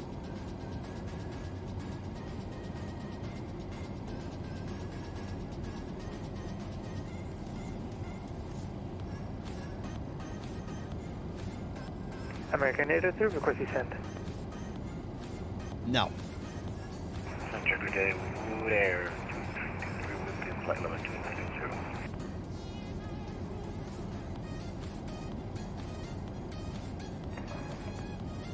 Wood Air 2323, Chicago Center, Roger, descend maintain flight level 240. Descend maintain 240, Wood Air 2323. Level 43, cross ND at maintain 6000, the Midway altimeter 303. What was that altitude again at leading for Southwest 43? Southwest 43 to be ND at maintain 6000. Okay, ND at maintain 6000, Southwest 43. ND, where's ND? Chicago Center, good evening, Southwest 868, flight level 350. Southwest 868, Chicago Center, Roger. Envoy 3972, contact, correction, let's make it the Indy Center, 119.55, 1955. Hey, 1955 for Envoy 3972, see you later. See ya. Got a 1063, climb maintain flight level 220. Climb maintain flight level 230 for Delta 1063. Delta 1063, negative, maintain flight level 220. Does he have me on... Does he think I'm going to Chicago? Center of Southwest 43. I'm not seeing ND on the GoPack 3. Southwest 43. I'm just an idiot. I thought I misread your data tag. So just maintain flight level 330. You're up lower shortly. Maintain 330 for Southwest 43. Thanks. All right, we'll maintain 330 Southwest 43. Thanks. Probably thought we were going to Chicago. Or either that or Midway. Wood Air 2323, cross ND at maintain 6000, runway 317 yeah, transition. The ND6. Yeah, he thought we were going to Midway. Okay, you want me to cross ND at 6000 for Wood Air 2323? Affirmative for Wood Air 2323 and fly the runway 31 transition. Roger, and we'll fly the 310. Alright, so let's bring this in a little bit. Southwest 2871, Chicago approach 135.07. I live like 2 nautical miles from the airport, just under a pattern. When someone does pattern work, approach 128.2. I'm tempted to go get an ADS-B receiver to see the traffic. I mean, you could. Chicago Center, American 803, request descent. 03. I don't know if you'd be able to buy an ADS-B receiver. 230. Repeat instructions for American 803. American 803, cross Macy's at maintain flight level 230. Cross Macy's at maintain flight level 230, American 803, thank you. Can you buy one? Delta 1063, climb and maintain flight level 230. You're just passing traffic, or I have higher for you once you're clear. Alright, climb maintain flight level 230 for Delta 1063.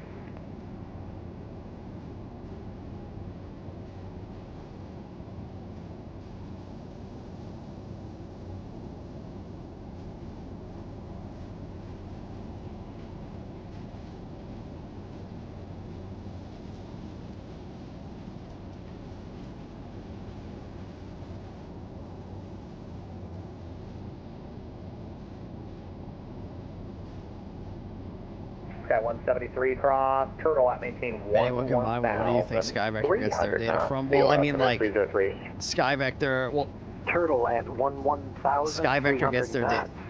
An ADS-B receiver, isn't that to, like, receive? SkyVector is not a flight tracker. I don't think, unless they made a change to it. 68 descend and maintain flight level 330. 7330. The SkyVector is just like a flight planning thing. That has nothing to do with ADS-B. If you're thinking like FlightAware, but like FlightAware is like a commercial flight tracking company, so like yeah, they would have it.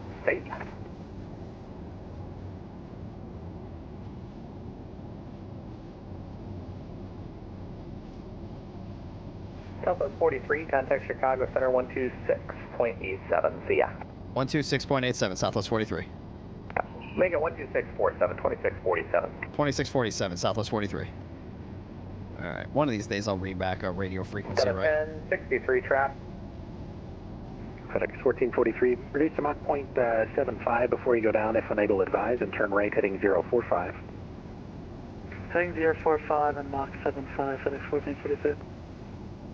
Chicago Center, Southwest 43, flight level 330.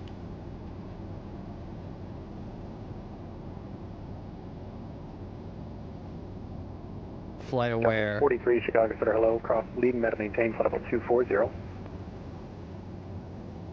Cross leading at maintain flight level 240, Southwest 43.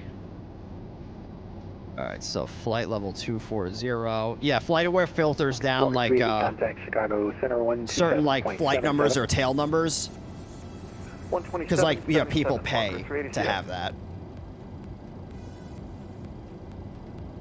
God, alright, so we're gonna start our descent down to 240 here shortly. We're almost at our top of descent. FedEx 1443, appreciate the help, clear direct leading. Take lead in FedEx 1443. They use ADS-B exchange for unfiltered air traffic, fair.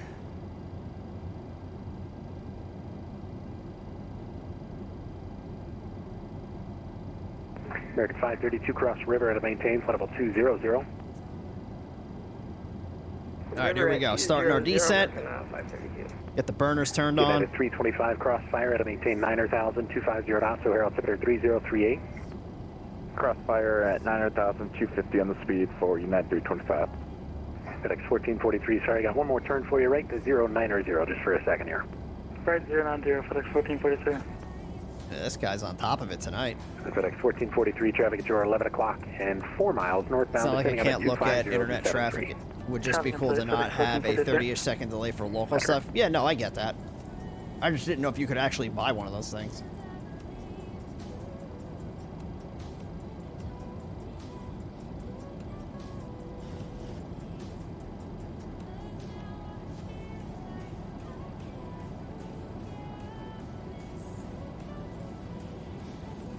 From the flight deck, we have started our initial descent. We expect to be on the ground in about 20 minutes FedEx or so. 1443. Thank you for flying Southwest Airlines. That is correct.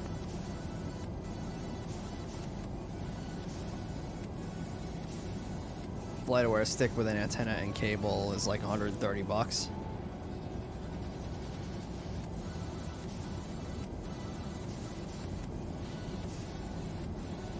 Yeah, the Chicago Tracon area is on fire right now. Like this is Chicago. This is us right here. 1446. This is Chicago, and this is where we're going. So it's not as crazy over Milwaukee as it is over Chicago. 1443, contact Chicago Center 127.77. Bye-bye. 12777, FedEx 1443, have a good night. Southwest 143, contact Chicago Center 121.12. Bye-bye. Southwest 143, contact Chicago Center 121.12. Oh boy. Southwest 143.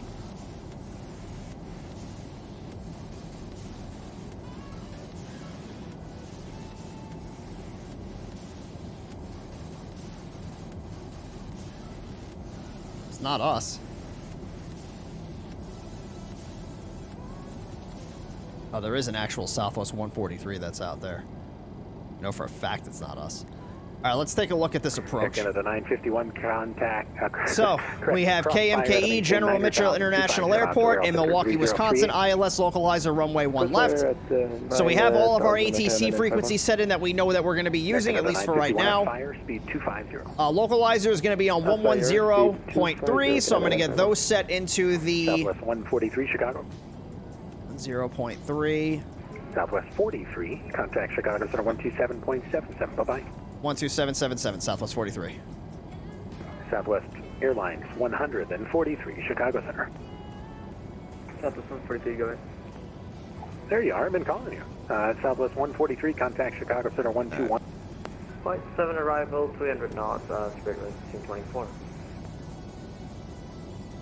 Chicago Center, Southwest 43, flight level 272, descending flight level 240. Southwest 43, Chicago, Treasure. Get this open here. All right, so. Raptor 1, contact Chicago. Localizer is 110.3. I have that set in both radios, and then I'm going to set my course selector for 11 degrees. 111, turn 20 degrees right. Actually, make it 30 degrees right. Let me just do this real quick. 1000, need a little bit more space. 30 degrees to the right, down to 1000. God damn it. Can you freaking do this thing? There we go. Final approach to us is going to be a Cutmo, which we have to cross at 2,600 feet. ILS decision altitude is 904 feet. If we get to 904 feet and we don't see the runway environment, or if for whatever reason we don't think that we're going to be able to safely land the plane, we will execute the published missed approach, which is a climb to 1,200, then a climbing left turn to 2,900, direct to the Badger VOR and hold. Minimum sector altitude within a 25 nautical mile radius of the...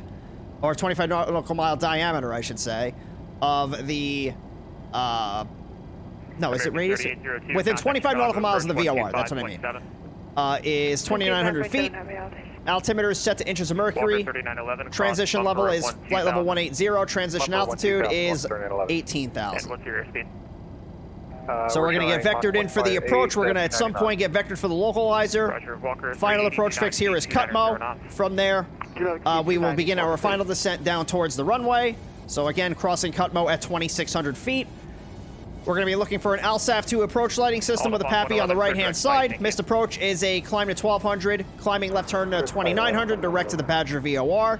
Decision altitude is 904 feet. According to the ATIS, our visibility is 10 statute miles, so we do not have to worry about any visibility requirements. So pretty straightforward. Arrival and also isn't it? I'm pretty sure it's 25 nautical miles, unless it's otherwise stated. Up and down, just because the plane has like a bank angle winch.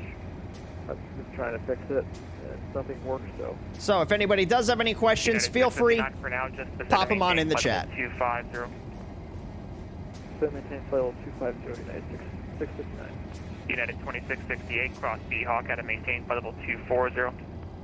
Alright, B-Hawk at 240, United 2668. FedEx 1443, descend and maintain 16,000. Hopefully we get a descent here pretty soon. 1443. On upon 111, direct sight. Direct sight on upon 111, I'll be straight up there. On upon 111, heavy, now maintain 300 knots.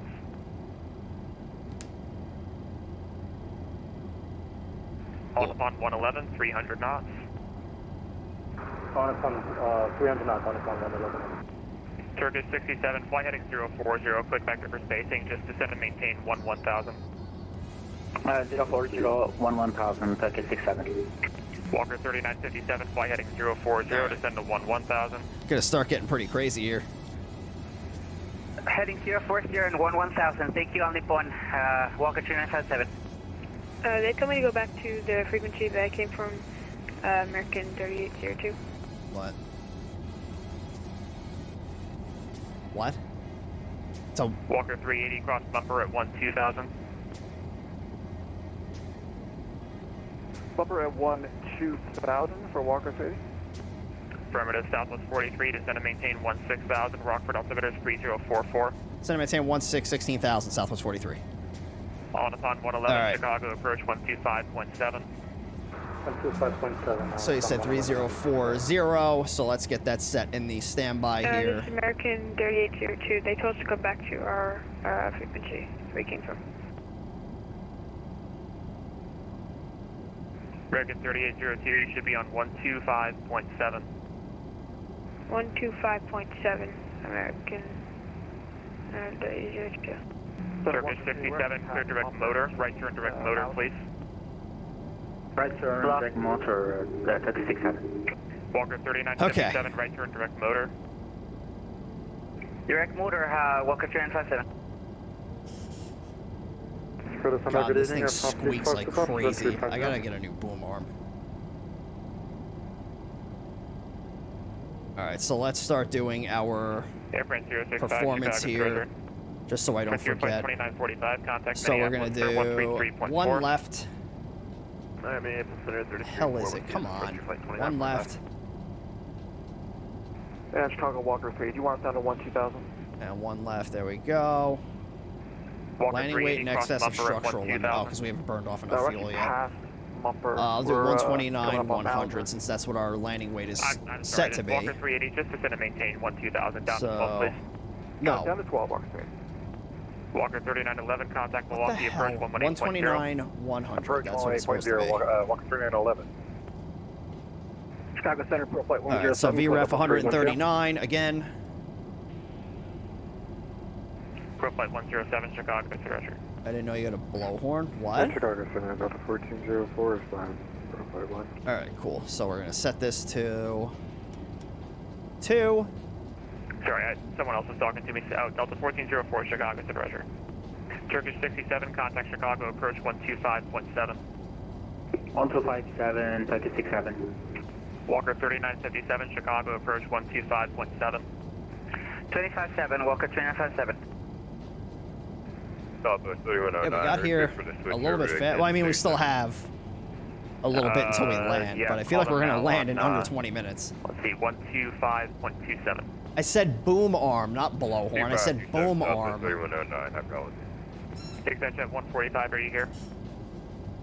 Chicago, jet 145, we're at 17.5. We could just actually pick up VFR flight following to Milwaukee if that's easier. Probably not. I can give you the IFR now. It's up to you, whatever you want to do. We'll just stay VFR for now for jet 145. Take that jet 145, roger, maintain VFR, Rockford altimeter 3044. 44, jet 145, thanks. United 1836, cross Zorro at 9,000, Rockford altimeter 3044. All right, boys. Let's set the altimeter here. Zorro at 9,000, United 1836. Walker 380, contact Milwaukee, approach 118.0. 118.0, Walker 380, we'll see you. FedEx 1443, cross Mauser at 12,000. Mauser 12,000, FedEx 1443. United 659, descend via Flight 7 arrival, except maintain 300 knots, Rockford altimeter 3044. Oh my god, my frames. Descend, maintain Flight 7 my poor frames. I can count each frame. Maintain 300 knots, United 659. United 2668, descend via Flight 7 arrival, except maintain 300 knots, Rockford altimeter 3004. I descend Flight 7, except maintain 300 knots. I'm going to run an ATIS one more time just to see if anything has changed. Chicago Center, American 108 heavy. Where is Milwaukee? There it is. So still information Delta. 108, Chicago Center. That's a plane. Southwest total 4 with you. What were you going to do with the blower? Yeah. 2000.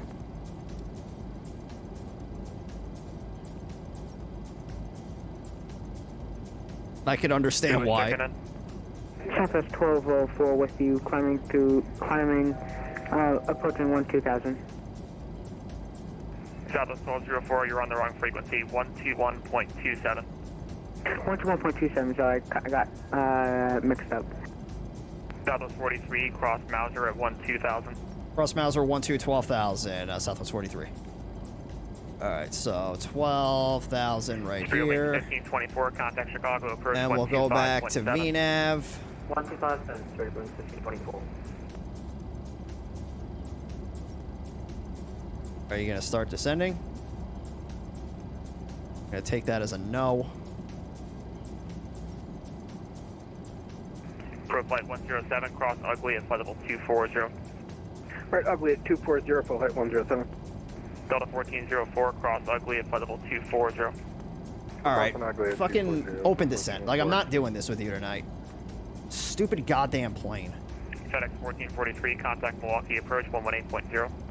Oh, and reset the altitude? What is going on? 82. Southwest 43, contact Milwaukee, approach 118.0. 118.0, Southwest 43. 118.0.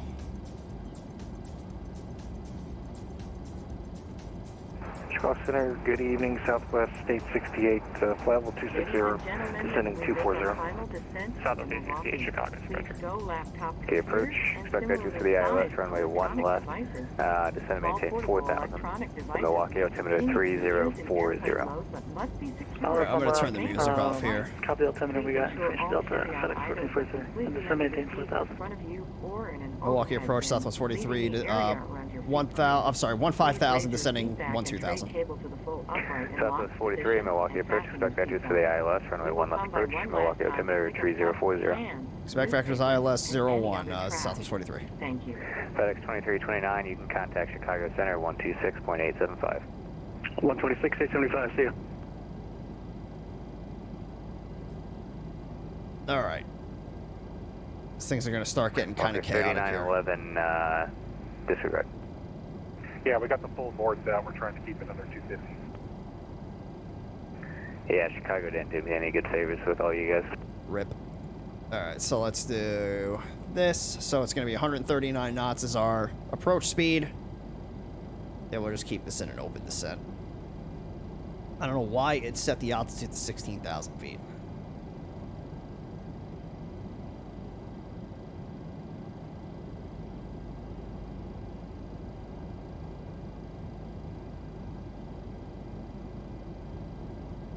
Milwaukee approach, 2 Delta Whiskey, 200, descending 140. Walker 3911, turn left heading 350. Left 350, Walker 3911. Alright, here comes 12,000. November 2, Delta Whiskey, Milwaukee approach, good evening, the Oshkosh altimeter 3042. Expect vectors for the visual approach, runway 36.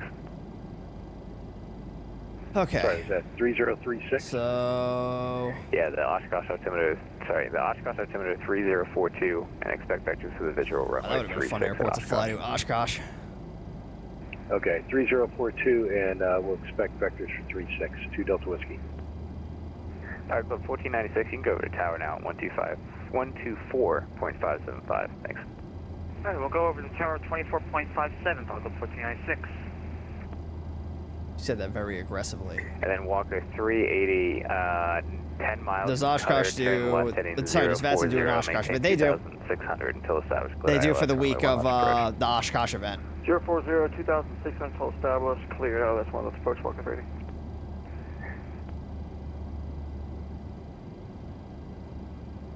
I'm thinking about the next time they do it, doing it with the PC-12.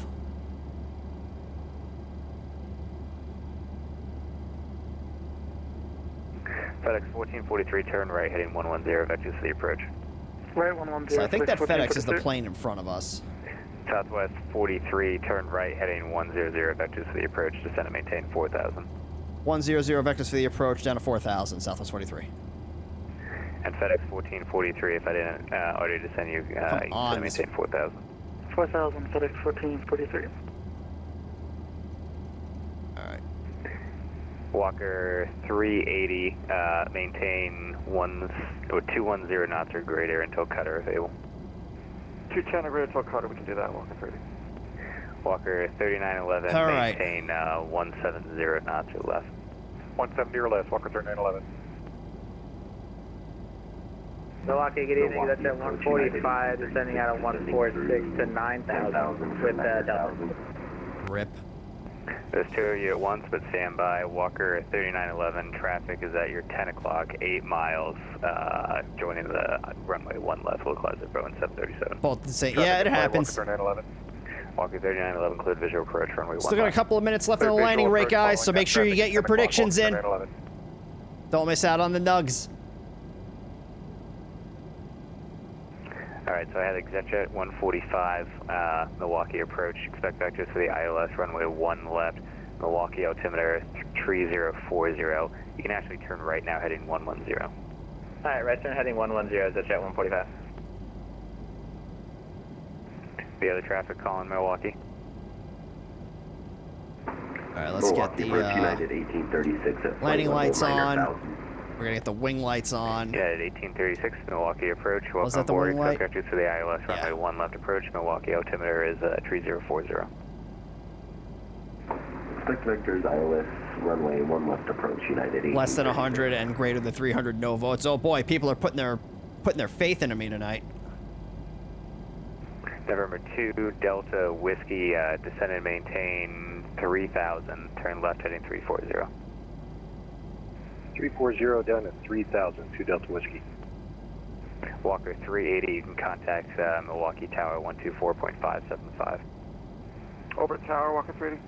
So I got those Walker in there. 3911, you can contact Tower 124.575. Over to Tower, Walker 3911, good job. Oh yeah, those are the two walkers that left St. Louis ahead of us.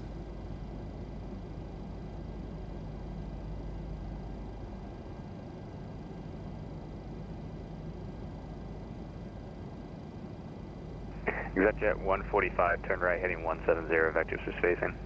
Right, 170, ExactJet 145. ExactJet 145, you can descend and maintain 4000. 170 down to 4, ExactJet 145. Alright. So I'm just trying to keep myself focused here. I got my Chris and I'm ready for you to crater. Oh, thanks, Cairo. FedEx 1443, heavy turn left heading 080. Sub 080, FedEx 1443. And FedEx 1443, sorry about this, you can descend and maintain 2600. 2600, FedEx 1443.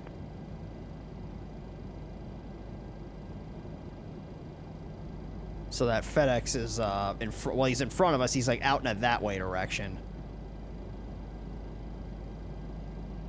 And this, I believe, is Kenosha right here. I think that's the Kenosha airport.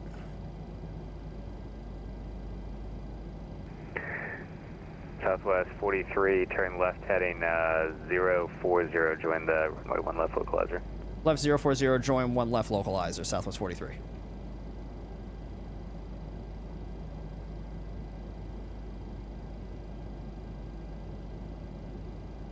Attention all frequency information, echo current at Milwaukee. Oh, let's get that real quick. United 1836, turn right heading 130. So winds 330 at 9, visibility is 10, clouds approach. broken 3800, temperature -3, dew point -10, altimeter 3040. Everything else is still the same. United 1836. So hopefully we'll be getting the signal from the localizer here soon. I have it tuned right. Southwest 43, right. safe speed. 250, we're going to slow down to 200 right now for Southwest 43. Yeah, Southwest 43, maintain 180 knots or less. 180 or less, Southwest 43. FedEx 1443, safe speed. 210, FedEx 1443. FedEx 1443, can I ask you to maintain 210 until cutter? I can do that for you, FedEx 1443.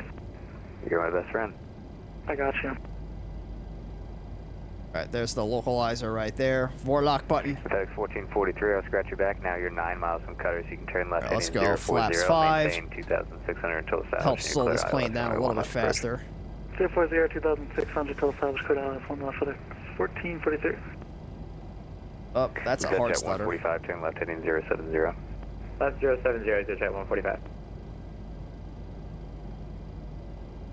Alright, we'll turn on the taxi and turn off lights.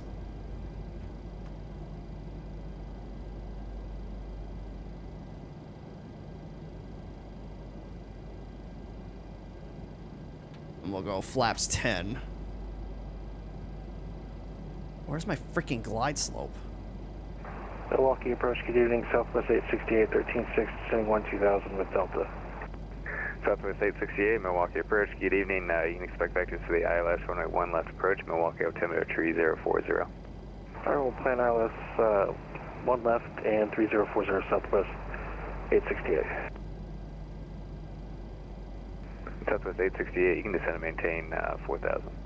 Down to 4, Southwest 868.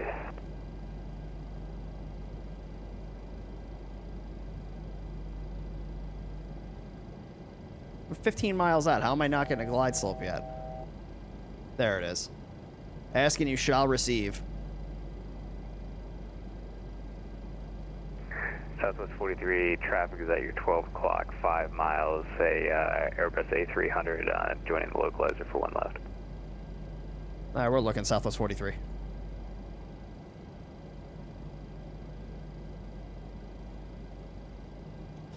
He's there.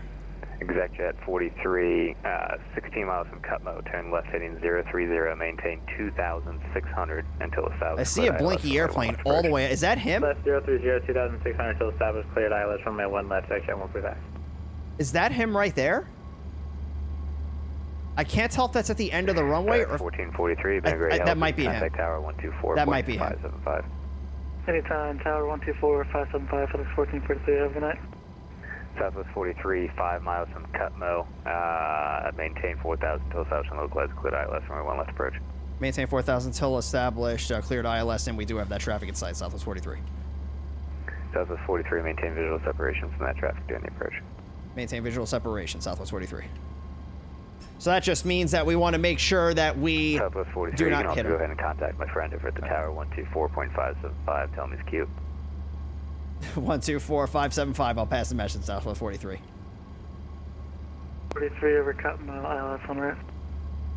FedEx 1443, heavy runway, your number 2, runway 1 left, clear to land. 1 left, clear to land, FedEx 1443. Let's go approach mode. Tower Southwest 43, ILS 01 left. Last guy says you're cute. I think I agree. Southwest 43, that's funny. Let's see, you are 5 miles in trail Geared of out. a heavy Airbus. Caution, wake turbulence. You are number 3, runway 1 left, clear to land. 1 left, clear to land, traffic inside, Southwest 43. So 139 knots on the approach. And we'll arm the speed brakes. And we'll go flaps 20. That should be flaps 20. Yep, below 156, we're going to go flaps 30. And we are on glide slope.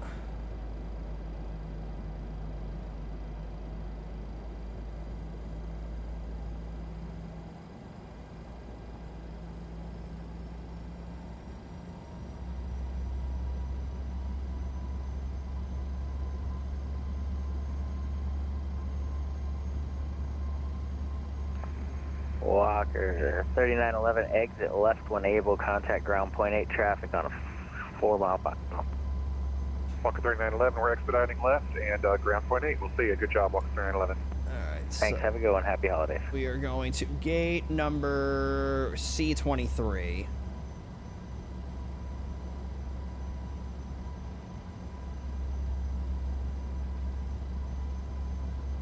Or just whatever Charlie gates are going to be available by the time we get there.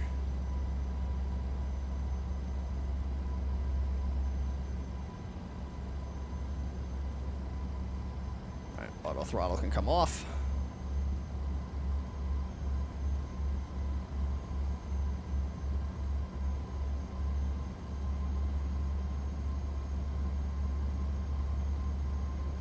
Target evening, JetJet 145, ILS 1 left, parking at Jet Aviation.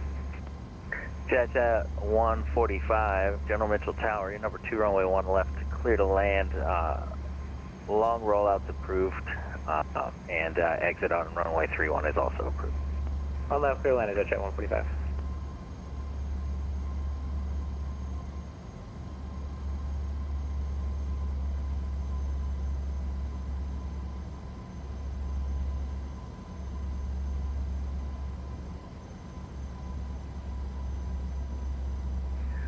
FedEx 1443 heavy, exit left when able, and contact ground point 8. Left when able, ground point 8, FedEx 1443, have a good night. You do the same, see ya.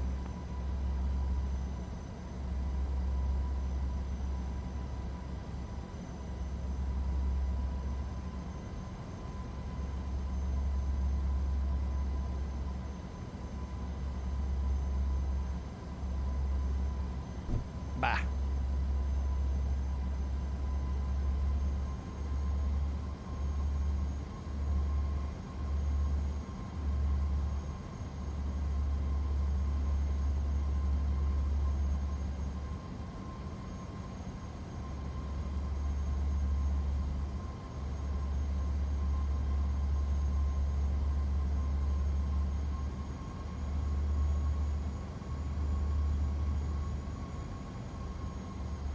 Southwest is a fine for fucking pickle. God damn it.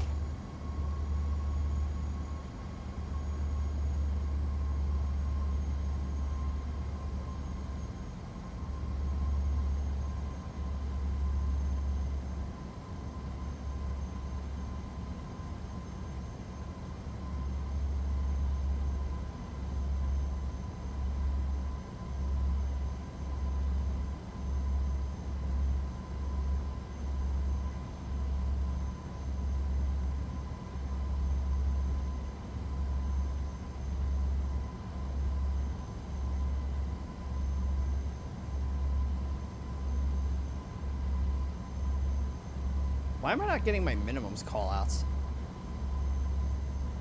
there a setting that got reset on the plane?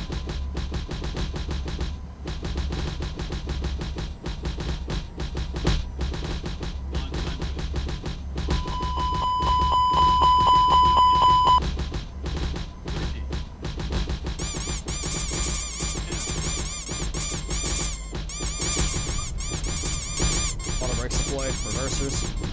Oh. What the fuck is going on? I'm blaming the scenery on that one. Milwaukee Tower. I'm blaming the scenery on that one. On final, runway 1 left. Yeah, 1836, number 2, runway 1 left, clear to land. All right. Get speed brakes up. Number 2, clear to land, runway Flaps 1 up. left, United 1836. Southwest Airlines. Southwest 43, exit left at the high speed and contact ground point 8. Have a good night. Exiting at the high speed, ground point 8, Southwest 43. I thought the sim crashed too. I was like, you guys can't do this shit on landing anymore.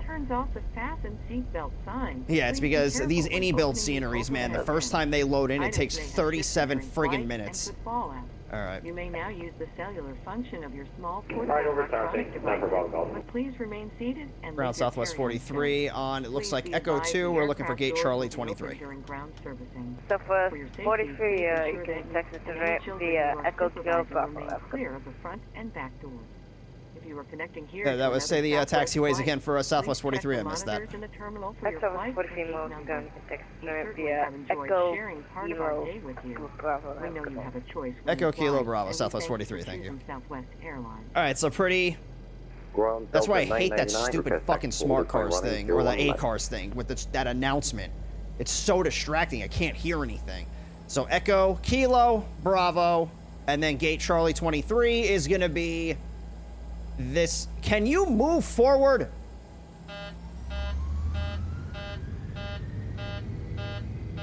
Why am I not moving? Oh my god. You have got to be kidding me.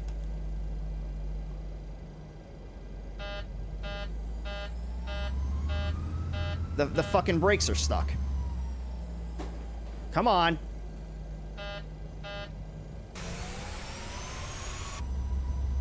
Why am I not moving? Ground Delta 999, request taxi to runway 01 left. Delta 999, you can runway 01 left, taxi via Bravo, hold short Romeo. Bravo, hold Why short is this Romeo, plane Delta not 999. moving?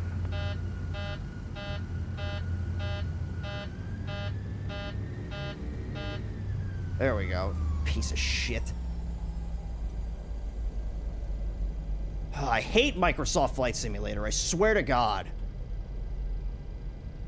No, I didn't break the landing gear. Microsoft Flight Simulator has had a bug for the past 4 years where it just turns your brakes on and then does not turn them off.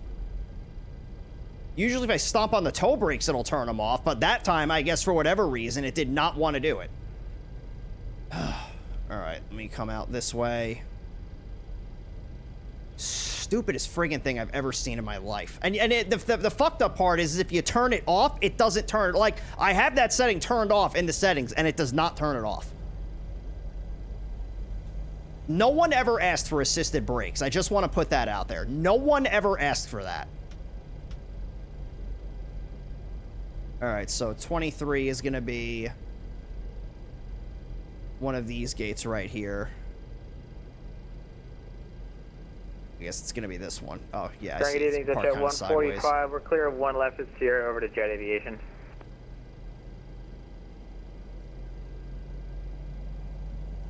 And it's doing it again. Which ramp are you going to? Jet Aviation, just no one asked for it. No one asked for it. South of 25 left. Literally not a soul on this planet asked for it. All right. Let's get the APU turned on because I forgot to do that. Literally no one asked for it. Romeo Yankee to Ramsey at 145, thanks. All right, so let's disconnect from the network. We will get this gate freed up for somebody else. If now my mouse is being a friggin' brat. Not in the mood. All right, let's I'll just start closing up a couple of things. And let's get the music turned on. Literally, the last 10 minutes of the stream, and this friggin' shit is starting to act up.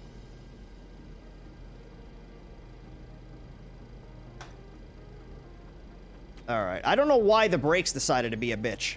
That is one thing that I will never understand about this simulator. It'd be a technical issue. Yeah, I guess. About to throw this entire PC out the window is what's about to happen. Alright, so we'll just wait. The generator should be coming on here soon. Alright. Supposed to wait 60 seconds for the APU bleed. I don't care. The plane is already broken. Let's break it some more. Alright, so we got that. Turn off the fuel levers. And then before... sorry. Under 40% N2, we're going to get the beacons turned off. So, anti-collision light coming off. Wing light can come off. If I live near you, I debug the problem, but not close enough, I think 7 to 8 hours. You wouldn't be able to debug it, because I've done everything I'm supposed to do to make it, like...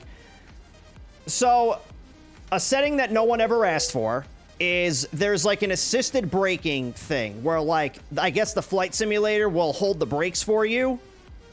No one ever asked for it. And the way that you override it is you just tap the brakes, and then it will disengage the brakes for you. Well, apparently it didn't want to do that. No one asked for it. I cannot state that enough. No one asked for it. No one. But apparently it's a thing. So, no one asked for it. Not a soul. And if you got rid of it, no one would be upset. So let's do the landing rate prediction here. And let's see what we got. In 3, 2, 1. Ooh. Minus 218. Nice. So that'll be between 200 and 250. And it looks like we're going to have 2 winners this evening. So let's see who those lucky winners are going to be. I swear to God if it's JoJo. It's going to be Cairo and Sancho. So congratulations to the both of you on your winnings. Enjoy all the nuggies and the abuse of power that it comes with. So, hey, at least now it's not rigged because JoJo didn't win. I don't even know if JoJo's here to defend himself. So, let's see. We have... I may have actually broke the mouse by slamming it into the desk. All right, so... that is where we are going to end things for this evening. So, for those of you that are new here, what we usually do is a series we call VATSIM 101. And how it normally works is I take you through a flight in VATSIM, break things down nice and slowly as we go through it, and answer any questions that you have along the way. Tonight, we got into one of the Friday night ops, or FNOs that VATSIM calls them, which is, these big chaotic events that VATSIM puts on for the community. And because of how chaotic these events can get, it's less of me breaking things down and more of me just showing you what VATSIM looks like in these bigger events. But no matter what stream it is that we are doing, any questions that you have are certainly encouraged. So if you are somebody that's new to the network or just somebody that's looking to get your questions answered about VATSIM, pop them on in the chat and we will certainly be able to help you. So there are not going to be any streams next week. I will be on vacation, but our normal stream schedule, I'll pull it up for you guys. So that way you can see, what the normal schedule is. Let me get this up right here. So the normal schedule is Tuesday through Friday. We start at 0000 Zulu, which is 7 p.m. Eastern time. Tuesdays and Thursdays are the VATSIM 101 streams, which are what I explained before, where we go through things nice and slowly. I break it all down as it happens. Fridays, of course, are the Friday night op streams, like what you've seen here tonight. And then on Wednesdays, we put it up for a vote in the Discord for what game you guys want to see me play. So speaking of Discords, I will drop the Discord link in the chat for you, as well as the socials link where you can find me on some other platforms, primarily YouTube and for the next month or so, TikTok before it gets banned. But I do have VATSIM 101 style content there for you to take advantage of, so make sure you check those videos out. I am in the process of editing my next video that should be up next week if my laptop wants to cooperate with me and not have crashes, every 5 minutes, which I think I figured out what that problem was when I was on vacation last time. So I do plan on having that video up at some point next week while I'm on vacation, so there are definitely a lot more projects I have planned for YouTube. But like I said, this is our normal stream schedule right here. And sometimes, we'll do like the off day, like Saturday or Sunday stream, depending on what events are going on. But that is our primary stream schedule right there. So again, as a reminder, we will not be streaming next week because I will not be here. I will be on vacation. So I do want to wish all of you and your families a Merry Christmas, Happy Hanukkahs, Happy Kwanzas, all the holidays in between. So make sure you enjoy the next week while we are off here. Raid target. Let's see who we're raiding. I'm thinking about raiding Stu. Let's just see who else is on. Enjoy the trip. Yeah, I got to pay $18 to cross the Verrazano Bridge. I'm not looking forward to it. That's the thing. Like, the Verrazano Bridge and the George Washington Bridge cost like $18 to drive across it. George Washington would declare another American Revolution on the spot if he knew a bridge named after him charged $18 to drive across it. I'm just throwing that out there. He was pissed off about paying taxes on tea. You think he would stand for driving across a bridge and paying $18 for it? Abso-motherfucking-lutely not. Anyway, we're going to get this raid set up on Stu. So, let's get this started here. Another thing that I'm going to start doing with this video in particular is I'm going to start uploading these Friday night op streams to YouTube. So the full VOD is going to be up on YouTube here. I'll probably have it uploaded, if not tomorrow, at some point next week. I know there's a way that I can have it do it automatically by connecting YouTube to it. But this VOD is going to be available on YouTube, and once it goes live, I will make sure I post it in the Discord. I'm going to try it out and see what happens. Everybody tells me that I should upload VODs over to YouTube, and I feel like these would be the most entertaining ones to do to start with. So we'll see how it does. So, anyway, we're going to get this raid set up on Stu, and when we get into his chat, we are going to spam the Nuggie. That's the emote I've dropped in the chat right now. Spam the Nuggie in Stu's chat once we get in there. Spread the love and the positive vibes in his direction. Make sure you tell him that Cross Hyper was sent you. He's a really good friend of the channel. He is a VATSIM controller, and he will also help educate you of the skies over VATSIM. So if you have any controller-specific questions, he is definitely the man that you want to go to. As well, if you're somebody that's looking to get into VATSIM air traffic control. So that may be something that I do in the future, but right now I just don't really have a whole lot of time to be able to do it. But maybe one day. You have 83,000 nuggies. You are out of your mind, Jojo. All right, so let's go say hi to Stu, everybody. We will see you not this coming Tuesday, but next Tuesday, December 31st, I believe. Yeah, it's the 31st. So it's going to be a New Year's stream or New Year's Eve stream. Not really sure what we're going to do for it yet. Maybe I'll put it up for a vote in the Discord. I'm thinking about just making Community Day on Tuesday that week instead of Wednesday, but I'll figure all that out while I'm on vacation. So let's go say hi to Stu, everybody. Thank you so much for hanging out tonight. Enjoy the holiday week, you guys. And until next time, this is Cross Hyperu signing out. Nobody asked for it. Nobody asked for it, by the way. I cannot state that enough. All right, bye.